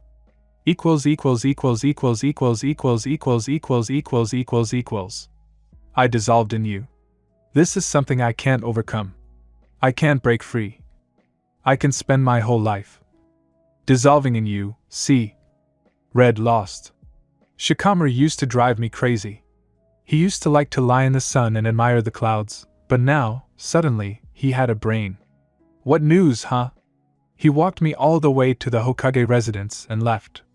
However, why he followed me, I still don't understand. I stopped near the doors and sighed heavily. This strange woman. Honestly, I just don't like her. How could a woman like that become Hokage? Come in, Naruto. Well, there you go. As always. It's like she senses someone else's chakra, and can predict who's coming in. Maybe she just heard me approaching the door? She sat in front of a multitude of papers and pierced me with her piercing gaze. I was silent, but with each passing moment I disliked it more and more, and finally I could not stand it. Damn it, what's wrong? What have I done? Huh? Tsunade finally remembers my existence. She maintains her calm, although she clearly sees the changes in my character. Naruto. Sorry, I was lost in thought. So what? I sit down on the sofa next to the Hokage's desk and cross my legs. The old woman doesn't make any comments, although it's already obvious how displeased she is. Suna was attacked. Akatsuki? This is their first step, but we don't know their exact goal. The group leaving Suna was captured and killed, and only one was able to reach us. He died here. And how does this concern me? I don't give a damn that someone attacked someone. Until I find out the reason. They came for the Kazekage. How interesting. I smirk. Tsunade slams her fist on the table, and silence returns. Oh, apparently the woman is unhappy with my behavior. Naruto, they are dangerous. And if they are hunting Jinchuriki, then you too will not escape death. Ha, I'd rather kill them than them kill me. I remarked, standing up. Don't worry, Granny Tsunade. Don't make a mountain out of a molehill. If Akatsuki is really strong, I'll die. If not, we'll be able to kill them all to the last one. It's impossible to talk to you.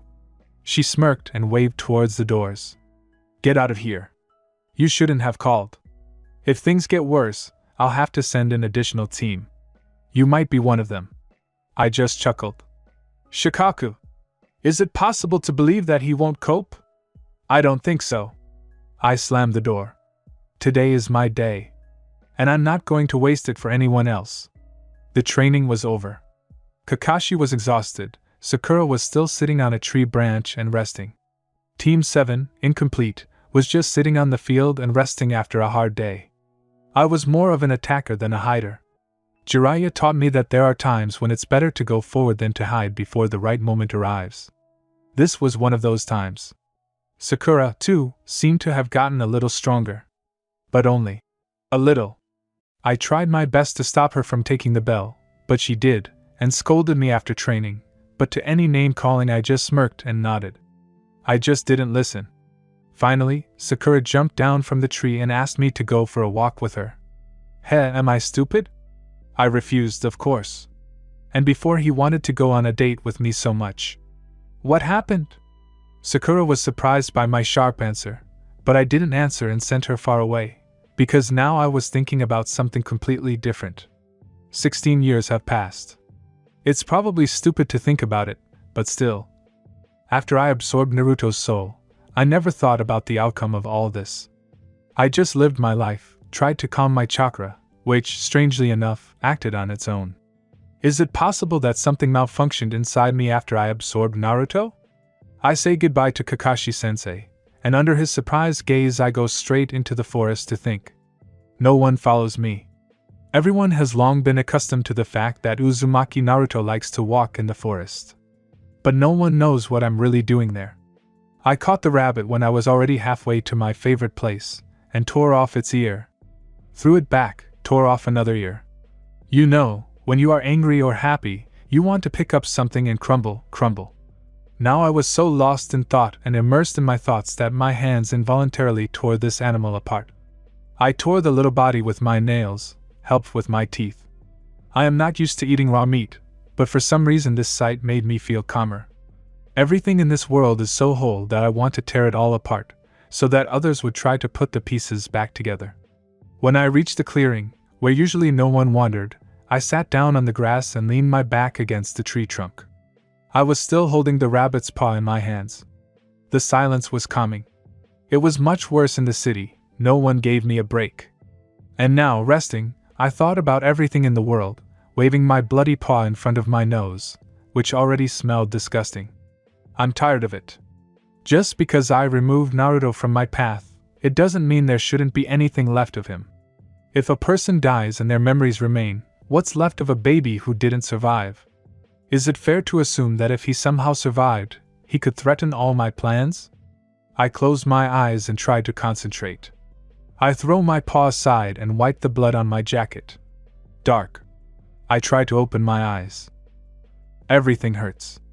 It's a strange feeling. This has never happened before. And I didn't think that getting up would be so difficult. But when I open them, I realize that I'm far from where I should be. It's dark here. At least, I can't see anything now. But I hear someone's breathing. Loud, deep, like they're trying to enjoy the air. It's cool and dark in here. It seems like there's no end to this darkness. I turn around. The breathing is coming from that direction, but I can't hear anything, and I take a step forward. It's a cage, and someone's sitting in it. I want to touch the bars, but someone's hand intercepts mine. I see a face. The face of Naruto? He holds my hand too tightly. Here, in this small world, I feel very weak and worthless, although I shouldn't. And I should be sitting behind this cage. Is it possible that here we are changing our roles? There's nothing on his face. He's just looking at me, looking into my eyes, trying to figure out who I am. But he already knows the answer. Kurama. His voice is hoarse. He forces a grin. Almost 16 years have passed. I had already lost hope that you would show up. I'll disappear now. My voice is more like a squeak, because I'm so surprised by the appearance of Naruto, the same Naruto, in the same jacket, with the same appearance. He's pale, but he's my copy. He squeezes my hand even tighter. Wait, Kurama. I try to break free, but stop abruptly. Yes, I know you're surprised. But I survived. From the very beginning, I lived here in you.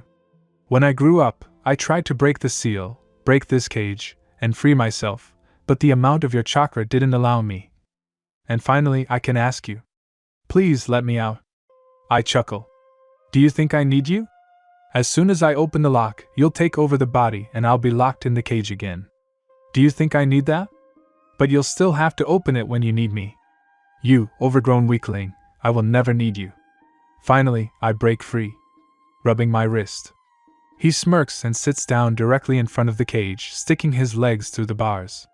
When two entities mix, only one thing is possible: complete chaos. And you apparently don't want that. That's why sometimes I have to control you. But you are just a part of Naruto's soul, you are not him. You have a piece of his chakra, but it is nothing compared to my huge reserve of chakra. You are too self-satisfied, Fox. However, think as you wish. You will never know where the truth is and where the lie is. He sighs heavily and goes deeper into the cage. But after a few moments I hear his sly, quiet laugh. I smirk in response and take a few steps back from the cage. He had changed. Even though I thought he was gone, he was here. He wasn't feeding on anything, he was trying to control my chakra, which he almost succeeded in doing. He enjoyed blood, just like me. But is there any hope that he is not really different, and not pretending to be? Finally, I come out of the trance and stretch my neck. How long have I been sitting here? It seems like it's been a short time, but my bones are still crunching. I take the rabbit's foot that was lying a few meters away from me and walk towards the village. If he is there, then that's no reason to give up. I will suppress his will as quickly as I absorbed his soul. ==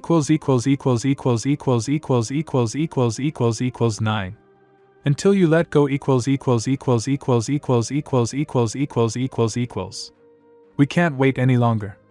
The fact that there's been no news for too long worries me. I stand in front of the Hokage. She's sitting at her desk as usual.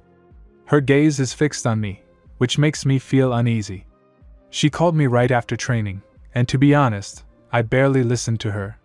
She talked for a long time, but I only understood one thing: I'll have to go to Sunakagura.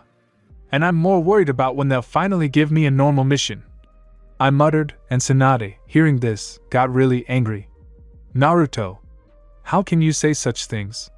What happened to you anyway? I smirk, but don't move at all.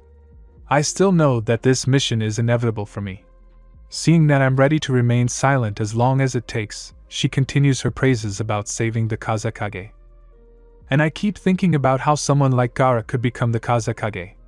Sure, he's strong and all, but isn't Shikaka ready to kill everyone? How can such a dangerous person become the head of the village? Okay, Hokage-sama. I nod and ask the question that has been bothering me for so long. Where is Kakashi-sensei Sakura? It was decided to send you alone. I want to test how strong you are. Kakashi said a lot about you. About how strong you've become. Well, if that's true, then you really can save Gaara. Something's wrong here. I smile stupidly, thank Tsunade, and leave this damn office, wishing to never come back here again. After all, I feel that something is really wrong, but I can't figure out what exactly. I slam the door loudly and run downstairs as fast as I can. I need to get ready and hit the road. I was late. However, I am not offended at all, because I did not even try to hurry. After all, if I say that I simply did not have time, everyone will blame it on the fact that Tsunade realized it too late. I stopped near the entrance to look at the body of one of the guards. She did a good job, and it's clear how they got into the village. The wind gets stronger. Someone flies over my head, and I look up. A clay bird, with a strange blonde on it, and Gaara's dead body curled up in the tail of this bird. I scream loudly, and a member of Akatsuki looks at me. Oh no. It's a man. And he's obviously already tied up with this Kazekage. A guy about my age. He sees me and turns away. He puts his hand in his pocket and takes out some clay. A few seconds later, an incomprehensible clay figurine flies at me and I dodge. There's an explosion. I look up again. The bird still hasn't flown away, and the guy, apparently, really is going to finish me off. Damn, I wasn't planning on getting involved. I just wanted to wave my hand at him and wish him a quick death. The bird flies towards me. Oh, this guy has no arm. I smirk and use the body replacement technique. Realizing that I have escaped, the guy mutters something discontentedly under his breath and flies up again. When he is already far away, I come out of hiding and wave after him with a smirk. He sees this, but does not dare to attack me. But I could have saved Gaara during this time, I could have, but why didn't I do it? Probably because I understand that I don't need it at all. Extra trouble. I calmly enter the village and look around. People are scared. There is almost no one on the streets, and only a few people run to their houses and lock them. Did he really manage to scare these people so well? I respect him. Few people manage to instill fear with their abilities. If they do, this fear does not always remain for a long time. I respect people who can send shivers down your spine with just one look. I am one of them. I walk along the deserted streets. Somewhere a child is crying, somewhere a woman is screaming. I didn't think the village was like this. I thought it was peaceful. Probably everyone here loved the Kazekage, and everyone saw how he was defeated. He could have just used Shikaku. A small boy would hardly be able to stand up to the one-tailed Jinchuriki, but no, Gaara probably didn't think of that. Gaara should have known from the start that Naruto didn't have this body. Why? Because Shikaku himself could have told him. Finally, I get tired of walking around the village. Nothing interesting. Why did I come here? Oh yeah, right. I should probably drop by the Kazekage elders and have a chat. I grin, thinking about it, and head to the Kazekage residence. Surely they saw everything, and they can tell me how the battle went. Thinking about this, without knocking, I enter the Kazekage's office and meet the frightened gaze of a woman sitting on the sofa near the door. Who are you? She asks fearfully and stands up. I just smile and silently close the door behind me. She takes a step towards the window. I feel a lump in my throat and I swallow. The room is quiet again, but it quickly becomes boring to me. Overcoming my strength, I begin to speak. And it is very difficult for me to speak, because I feel like I am about to lose control again. Why is it always at times like these? I'm from Konoha on assignment. I had a mission to save Gaara, but I was too late, he had already been kidnapped. I didn't see any sadness or melancholy in her gaze. Apparently, she didn't care about him at all. She probably thought that this man was unworthy of being called Kazekage. Oh, how I want to enjoy blood again. It must be like this in the future, and I must not resist it. Why not give in to the blinding pleasure, at least for a few minutes? And now, she broke away from her thoughts and looked at me questioningly. I squeezed out these words against my strength. Sorry, But I can't hold back any longer. And again darkness. I told you, Kurama. I hear a hateful voice and bare my teeth. You again, you naughty boy. When will you leave me alone? This is only the beginning, Kurama. We will see each other many more times, maybe even become friends. His face appears. He's grinning evilly, holding on to the bars. He sticks half his face through the cage and looks at me. Do you feel how warm your hands are? It's all the blood that's now spilling from that poor woman's body. I did all this. Although no. You did it. I hear Naruto's loud laugh.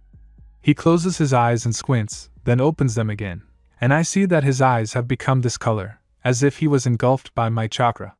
What the hell does this mean? Who are you? Is it because of you that I lose control? I look at him in bewilderment, and he only stretches his lips into a fake smile. Until you let me go, you won't have any freedom of action. His eyes are burning. He's laughing at me. And in this world, right here, I'm the master, not you. You cunning fool, I mutter. Even if you somehow control my powers, I can still escape. Are you sure? If I control your chakra in front of everyone, then everyone will immediately understand who you really are. Tell me, don't you feel a surge of strength, a desire for blood, when I help you find your true self? While he's talking my ear off, I'm tearing that elder to shreds. Of course, I wouldn't mind doing it earlier, but I can't. I need to free myself. I think, and still don't answer his question. So he repeats it. I feel it. I answer calmly and sit down on the floor. We need to focus. What are you doing? Do you think you can escape from this hopeless situation? Naruto tries to emphasize my hopelessness again, but I don't want to give up. The fox can't be weak even here. My powers, they're limitless, right? He watches me try to focus and get back into my world. Silence. He doesn't try to stop me. Either he knows I can't do it, or he's just secretly laughing at me. I transform into the fox. I understand that if I do this, I can turn into the fox in reality, but I really don't like the fact that I'm locked up here. What are you? Naruto screams. But I don't hear the rest of the word because I wake up. I'm lying in the middle of the office in a pool of blood. Next to me lies a severed arm. So I was too late. And while Naruto was controlling my mind all this time, I tried to free myself. I get up and look around, trying to find the rest of my body. Not far from me is another arm with an ear. I remember yesterday, when I tore a rabbit apart and swallow. As if everything is repeating itself over and over again. But a man is not a rabbit, and for killing a man I will never gain freedom. The torso with its arms torn off lay in the Kazekage's chair. The woman's face was whole and not stained with blood, but what was most frightening was that a smile was frozen on it. I don't know what made her smile in the last moment of her life, but there was blood all over the place. The papers lying on the table. There were traces of blood on the glass, as if she tried to jump out of the window, but I didn't let her. Well, I never denied that I could do such a thing, but this is beyond all bounds. I need to get rid of this crazy boy before he ruins all my plans. I hear a knock on the door and someone screams. Hey, are you okay there? I heard screams. Silence in response. I open the window and jump out. I'll have to stay here for the night. And then I'll go back to Konoha. I can see Naruto's evil grin and his words. Until you let me go. I also remember the smile of the dead woman who was looking straight at me. == 10. Treason is punishable by law ==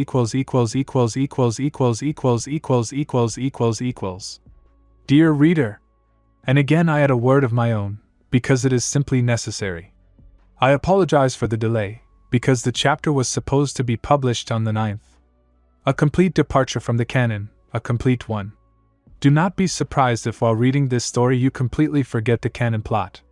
Enjoy reading. It's still hard to believe that Naruto can control me. I would never let him do that, but apparently there's a weakness in me somewhere, and he's taking advantage of it. Apparently he really hopes that I'll let him go in hopes of getting rid of him. But he just doesn't know yet that I have the patience for everything. I walk outside the village and stop to check if everything is in place. Hey you! What are you doing here, boy? The guard, who hadn't noticed me before, shouts. Apparently, he came to replace the dead one. What? I'm leaving. I nod towards the forest nearby, but the guard grabs my hand and pulls me back. I break free. He tries to hit me, but I quickly take a kunai out of my bag and hit the man right in the throat.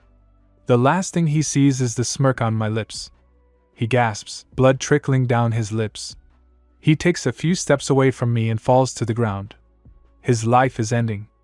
I exhale heavily and continue checking my things. I hate it when everything disappears at the most crucial moment.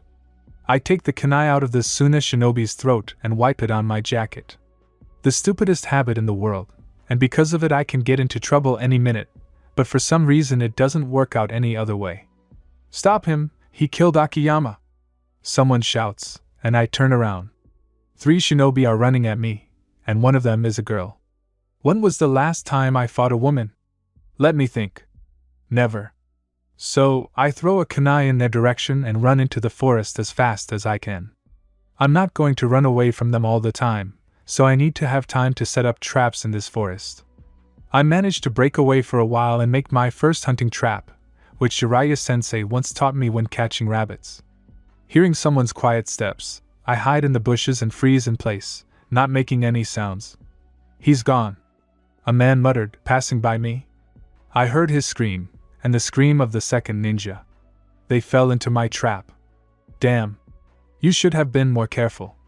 I'll help you now, but I won't be lazy anymore. The girl bursts into loud laughter, which earns her a stern remark from one of her partners. Her voice fades away, and she silently tries to cut the rope that the net is hanging on. While she doesn't see me, I decide to get rid of all 3 at once, and throw kunai in their directions. Ima, watch out! A man screams at the top of his lungs, and a kunai immediately plunges into his throat. The same fate awaits the second. The girl turns around abruptly. Horror freezes in her eyes, but seeing me, she tries to calm down. I see in her eyes how afraid she is of me, and how she grieves for her partners. But now she has one goal, to kill me. Dienden, after performing some seals, a large fireball bursts out of her mouth. It flies straight at me. I leave the clone in my place and easily run away from there.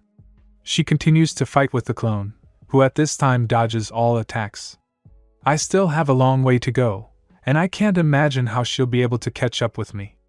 I stop for a few seconds to catch my breath and then run on, because I understand that I can't just run away from the Sunakage shinobi.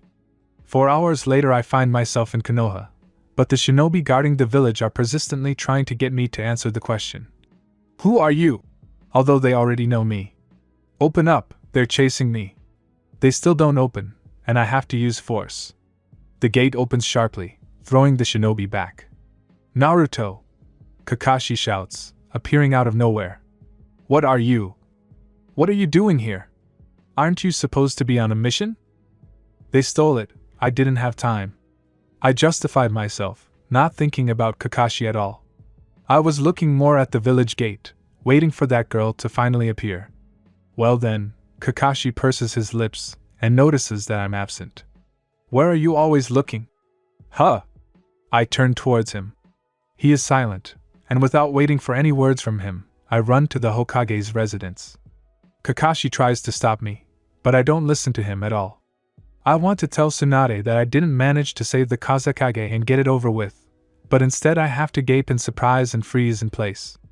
A shinobi named Ima is standing next to the Hokage and telling her something, and when I appear, she falls silent.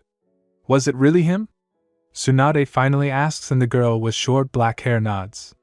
How could you get on my nerves like that? Granny Tsunade's seriousness is so extreme that even I'm afraid to look her in the eyes. She exhales heavily and waves her hand at me. Take him. The girl comes up to me.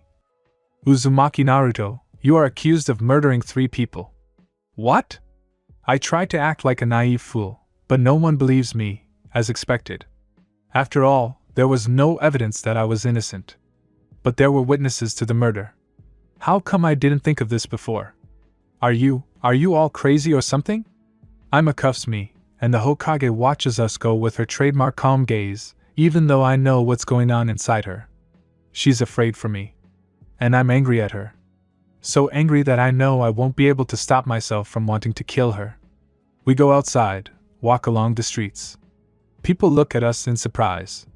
Of course, Naruto, the future hero, has just returned to Konoha, and now an unknown girl is leading him along the streets of Konoha, and he is in handcuffs. Don't you find anything strange? I don't. But the chakra takes hold of me again. I am angry. So angry that I am ready to cut this young, or not young, person into pieces. Finally, realizing that I simply cannot escape from my anger, I break free and run back. To kill the fifth Hokage. The fox breaks out. It's hard to hold back, but I don't try. I can almost hear Naruto watching this with interest, grinning maliciously, and it only makes me feel worse. Tsunade looks at me with frightened eyes, and I smile at her as if I'm not going to do anything. But as soon as she tries to get up, I create a Rasengan and stab Tsunade in the stomach. I'm much faster than she is, and this pleases me. But a normal blow is not enough for me. Just when I want to finish this, Yamato bursts into the office, followed by Aima and Kakashi. It's too bad. It looks like I have no chance to destroy the traitor now. And again you are the loser, dear Kurama, huh? Go to hell, Uzumaki. Well then. I hear a familiar voice and suddenly open my eyes. We're home. I am thrown to the ground and scream. My whole body hurts. Crap. Well, I'm so excited you woke up. Aima, standing in front of me, bends down and smirks. What's wrong with you? What's wrong with you? Are you afraid of me or something? I rub my bruised forehead and rise from the ground. Where are we? This doesn't look like Suna prison, and it doesn't look like Suna at all. A cave. Dark.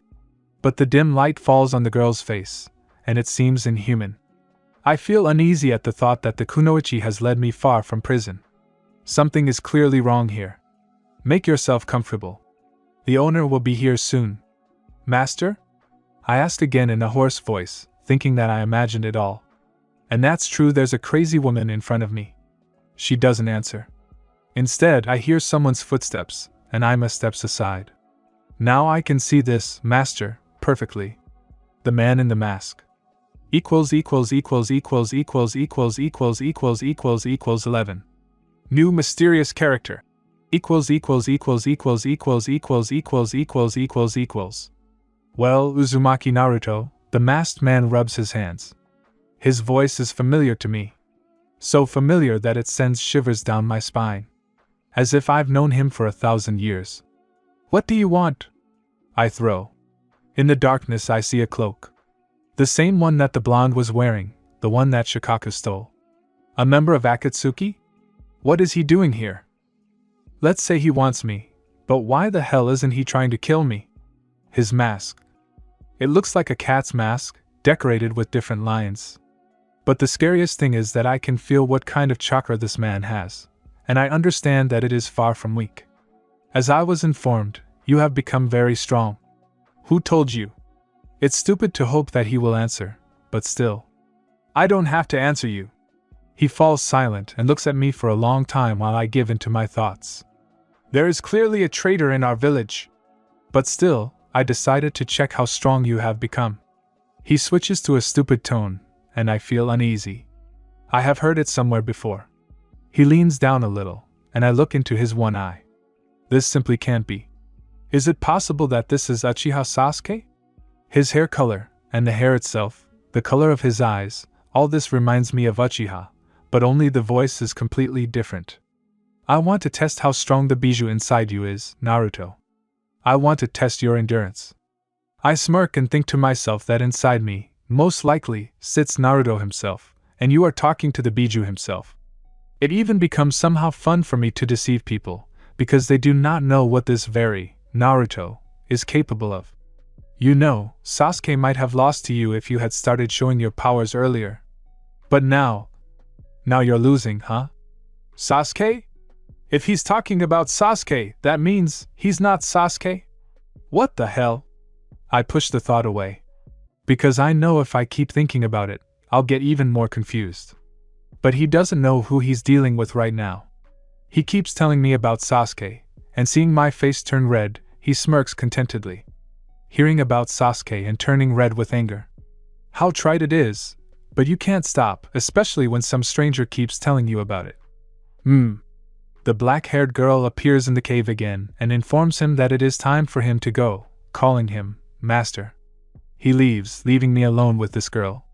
She sits down opposite me cross-legged and tries to concentrate. On what, it is unclear. How did it go? The man sometimes tried to sound like a child, which he did poorly. But not now. His voice was tense. Perhaps he was waiting for an answer from his interlocutor. He doesn't suspect anything, but he looked like he didn't care. It's annoying. The guy in the mask hissed. It was obvious that he was angry, and noticing this, the man giggled. The time will soon come when he will shed his first tears. Fell asleep. Or rather, I got so bored that I wanted to talk to crazy Naruto, and at any other time I would never have done that. Naruto seemed exhausted. As usual. Even though this wasn't Naruto himself, but only a fragment of his soul, he had been sitting here for 15 years. Kurama. Naruto grins. This is how he greets his guest every time. Do you know about him? I ask. How am I supposed to know? I'm just saying, we've got to get out of here. I'm not going to sit in this guy's clutches until he slits my throat. This is my body, it belongs to me. I don't like the guy's remark at all, and I decide to dot all the I's. Very funny. You do understand that sooner or later you will have to return my body to me. No way, I'm angry. Really angry, and I feel like even here, in this world, I can't control myself when someone is going to take something that belongs to me. You won't get this body until you win it back. And you'll never win it back, understand? Naruto tilts his head slightly to the side and grins sadly, as if letting me know that he is always right and everywhere. In a surge of rage, I slashed at his face with my elongated claws, and he jumped back from the cage. His face changed. No, not his expression. He looked like a fox. For a moment, his face took on the shape of a fox, the shape of my face, and he growled loudly, baring his huge fangs. Since when can human souls take such forms? I don't understand. This is my body, and you will not stop me. Never. The cage shakes from his roar, but I stand still and watch. I am amazed at how he can control his form. Or maybe he was bred with animal instincts from the very beginning? I wake up abruptly and look around. It seems I'm still where I should be. I hear an angry voice in my head, but I don't try to get rid of it or calm it down. I get up from my seat. My body is controlled by this boy. The girl seems to be dozing. I gather my chakra in my hand and try to kill her, but she wakes up and jumps away abruptly. How could she notice this? How did you break the chain? She screamed, but without waiting for an answer, she folded the seals, and a wall enveloped me. I don't remember anything after that. Chakra has taken over my mind again, but I realize that Naruto can actually control me from time to time, and I still can't believe it. Only at the end, when Ima is almost defeated, and Naruto raises his hand to strike, I can free myself. The brunette lies unconscious in the cave, and the cave is filled with stones, and so I hurry away from this place, hoping to finally breathe in some fresh air.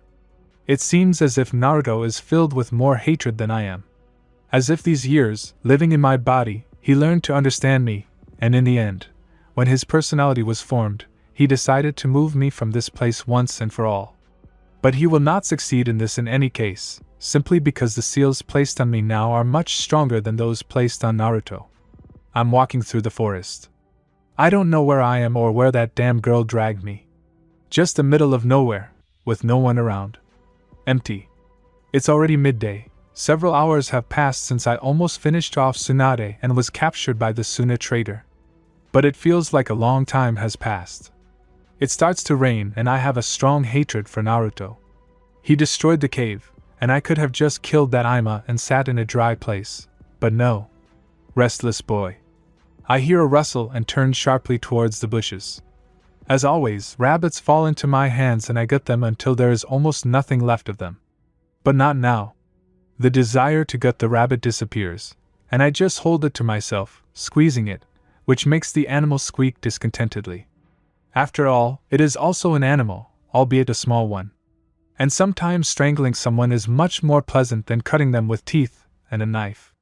But I was not going to strangle him, I just hugged him tightly at the thought of Sasuke, this strange man in a mask, who clearly had some kind of business in common with these Uchihas. Anyway, I get fed up and let the rabbit loose.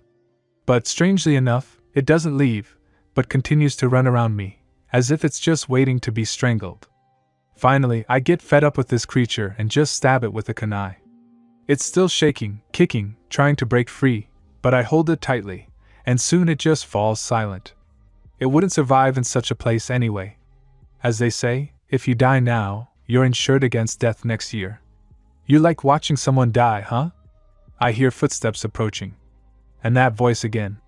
How did it find me? Maybe I haven't gone as far as I'd like? The guy in the mask holds Ima in his arms. But a little later he throws her to the ground, and she rolls slightly towards me. Her face and hands are all covered in bruises. It was always a pleasure. I answered without much pleasure, although I had no intention of answering. I could teach you more. I glance at him and look him over from head to toe. He's no longer wearing an Akatsuki cloak, but some strange blue robe with a fur collar. Is he going to change his clothes every time now? I don't need you. You're pathetic. The rain continues to pour, the sky darkens. He stands there and says nothing, until finally I hear his sarcastic chuckle. I turn my head towards him, and he lifts his mask. I can see his eyes, but his facial features are not visible due to the darkness that remains in this part of the forest. Are you sure he can be useful to us? Of course. We'll learn what to expect from the Jinchuriki of the Nine Tails. Plus, I'll be able to copy his abilities. This boy was the only one who could be suitable for the role of Uzumaki Naruto's humble sensei. == 12. Menma sensei == Lion. I called myself Leo, you fucking idiot. I'm not a Leo, after all, but I didn't have time to come up with something more interesting and mysterious. But apparently Uzumaki Naruto appreciated it, and I don't like it. There are a lot of things about him that I don't like. I don't like how he always sticks his nose into things that aren't his business. And whenever I could be the main character here, he immediately butts in. I hate it. How did I get myself into all this? I could have just tried to take over the world without this crazy guy's help. Day after day passed, and I understood, felt that there was simply no way around it. But nevertheless, I was not going to stop communicating with the mysterious boy in the cat mask, who asked to be called Leviticus. This nickname. It suited him perfectly, because with his voice, which still reminded me of something, and his behavior, he really did resemble the king of animals. It was strange that he did not want to tell his real name. Or rather, Naruto did not like it anymore, but to me, on the contrary, it seemed normal. I would not tell either. So, he clearly has something to hide. And considering that cloak, the Akatsuki cloak, I understand that he is clearly not one of my allies. But still, there was no danger so far. He behaved as if nothing had happened, taught me various techniques, and if something had happened, I would have finished him off with great optimism. Every day since that day of our meeting, only quarrels and mysterious conversations awaited me, and apparently Lev was trying to get to know my personality as best as possible. At night, he would leave, and in the morning he would return and find new topics for conversation in order to learn something new about me. I think he was reporting on me to someone. I would have gladly attacked him, but I felt that he had the same huge amount of chakra as I did. When he ate, he always turned away from me, and only Ima saw his face, and glanced at me, then at him, as if she saw something unusual between us. Sometimes it even drove me crazy. We almost never talked to this girl, and Lev didn't force us to talk. Ima was like an ordinary escort, but she never touched anyone. After breakfast, we would immediately move to a new place. Sometimes it would be a dense forest, sometimes a field, and sometimes we would stop by a river. But I knew one thing, we would not go far from the place where we had met initially. Lev was always teaching me something new and showing me techniques I had never heard of. This guy was changing every day, and I respected him more and more. And although Naruto was against me communicating with this cat, I liked the fact that Lev was similar to me. We did not have heart-to-heart talks with him, we were always arguing about where it was better to go and what was better to eat. The only problem was that the feeling of danger did not leave me. One of those days Lev didn't come back. In the morning I woke up, Ima was dozing on a tree. Usually at such a time a guy in a mask would come and wake us up, but this time he just didn't show up. Very strange. It must have been 2 hours since I woke up, and only then did Ima finally wake up. She looked around first, and muttered something under her breath with displeasure.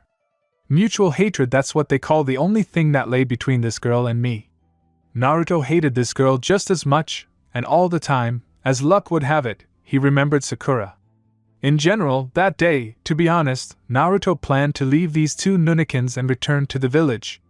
I must say that having known Naruto for quite a while, I realized that he really cared about his village. He was always trying to get into my thoughts and control my legs, but he could only control my chakra. The lion appeared only at noon. I had to silently observe his behavior. I thought that we were being attacked, but I saw a familiar mask and retreated. The guy was clearly upset or confused about something, and perhaps even angry. But one thing was clear: it was better not to touch him. But I, in my carefree lot, still asked what happened. He was silent for a long time, leaning his forehead against the tree trunk.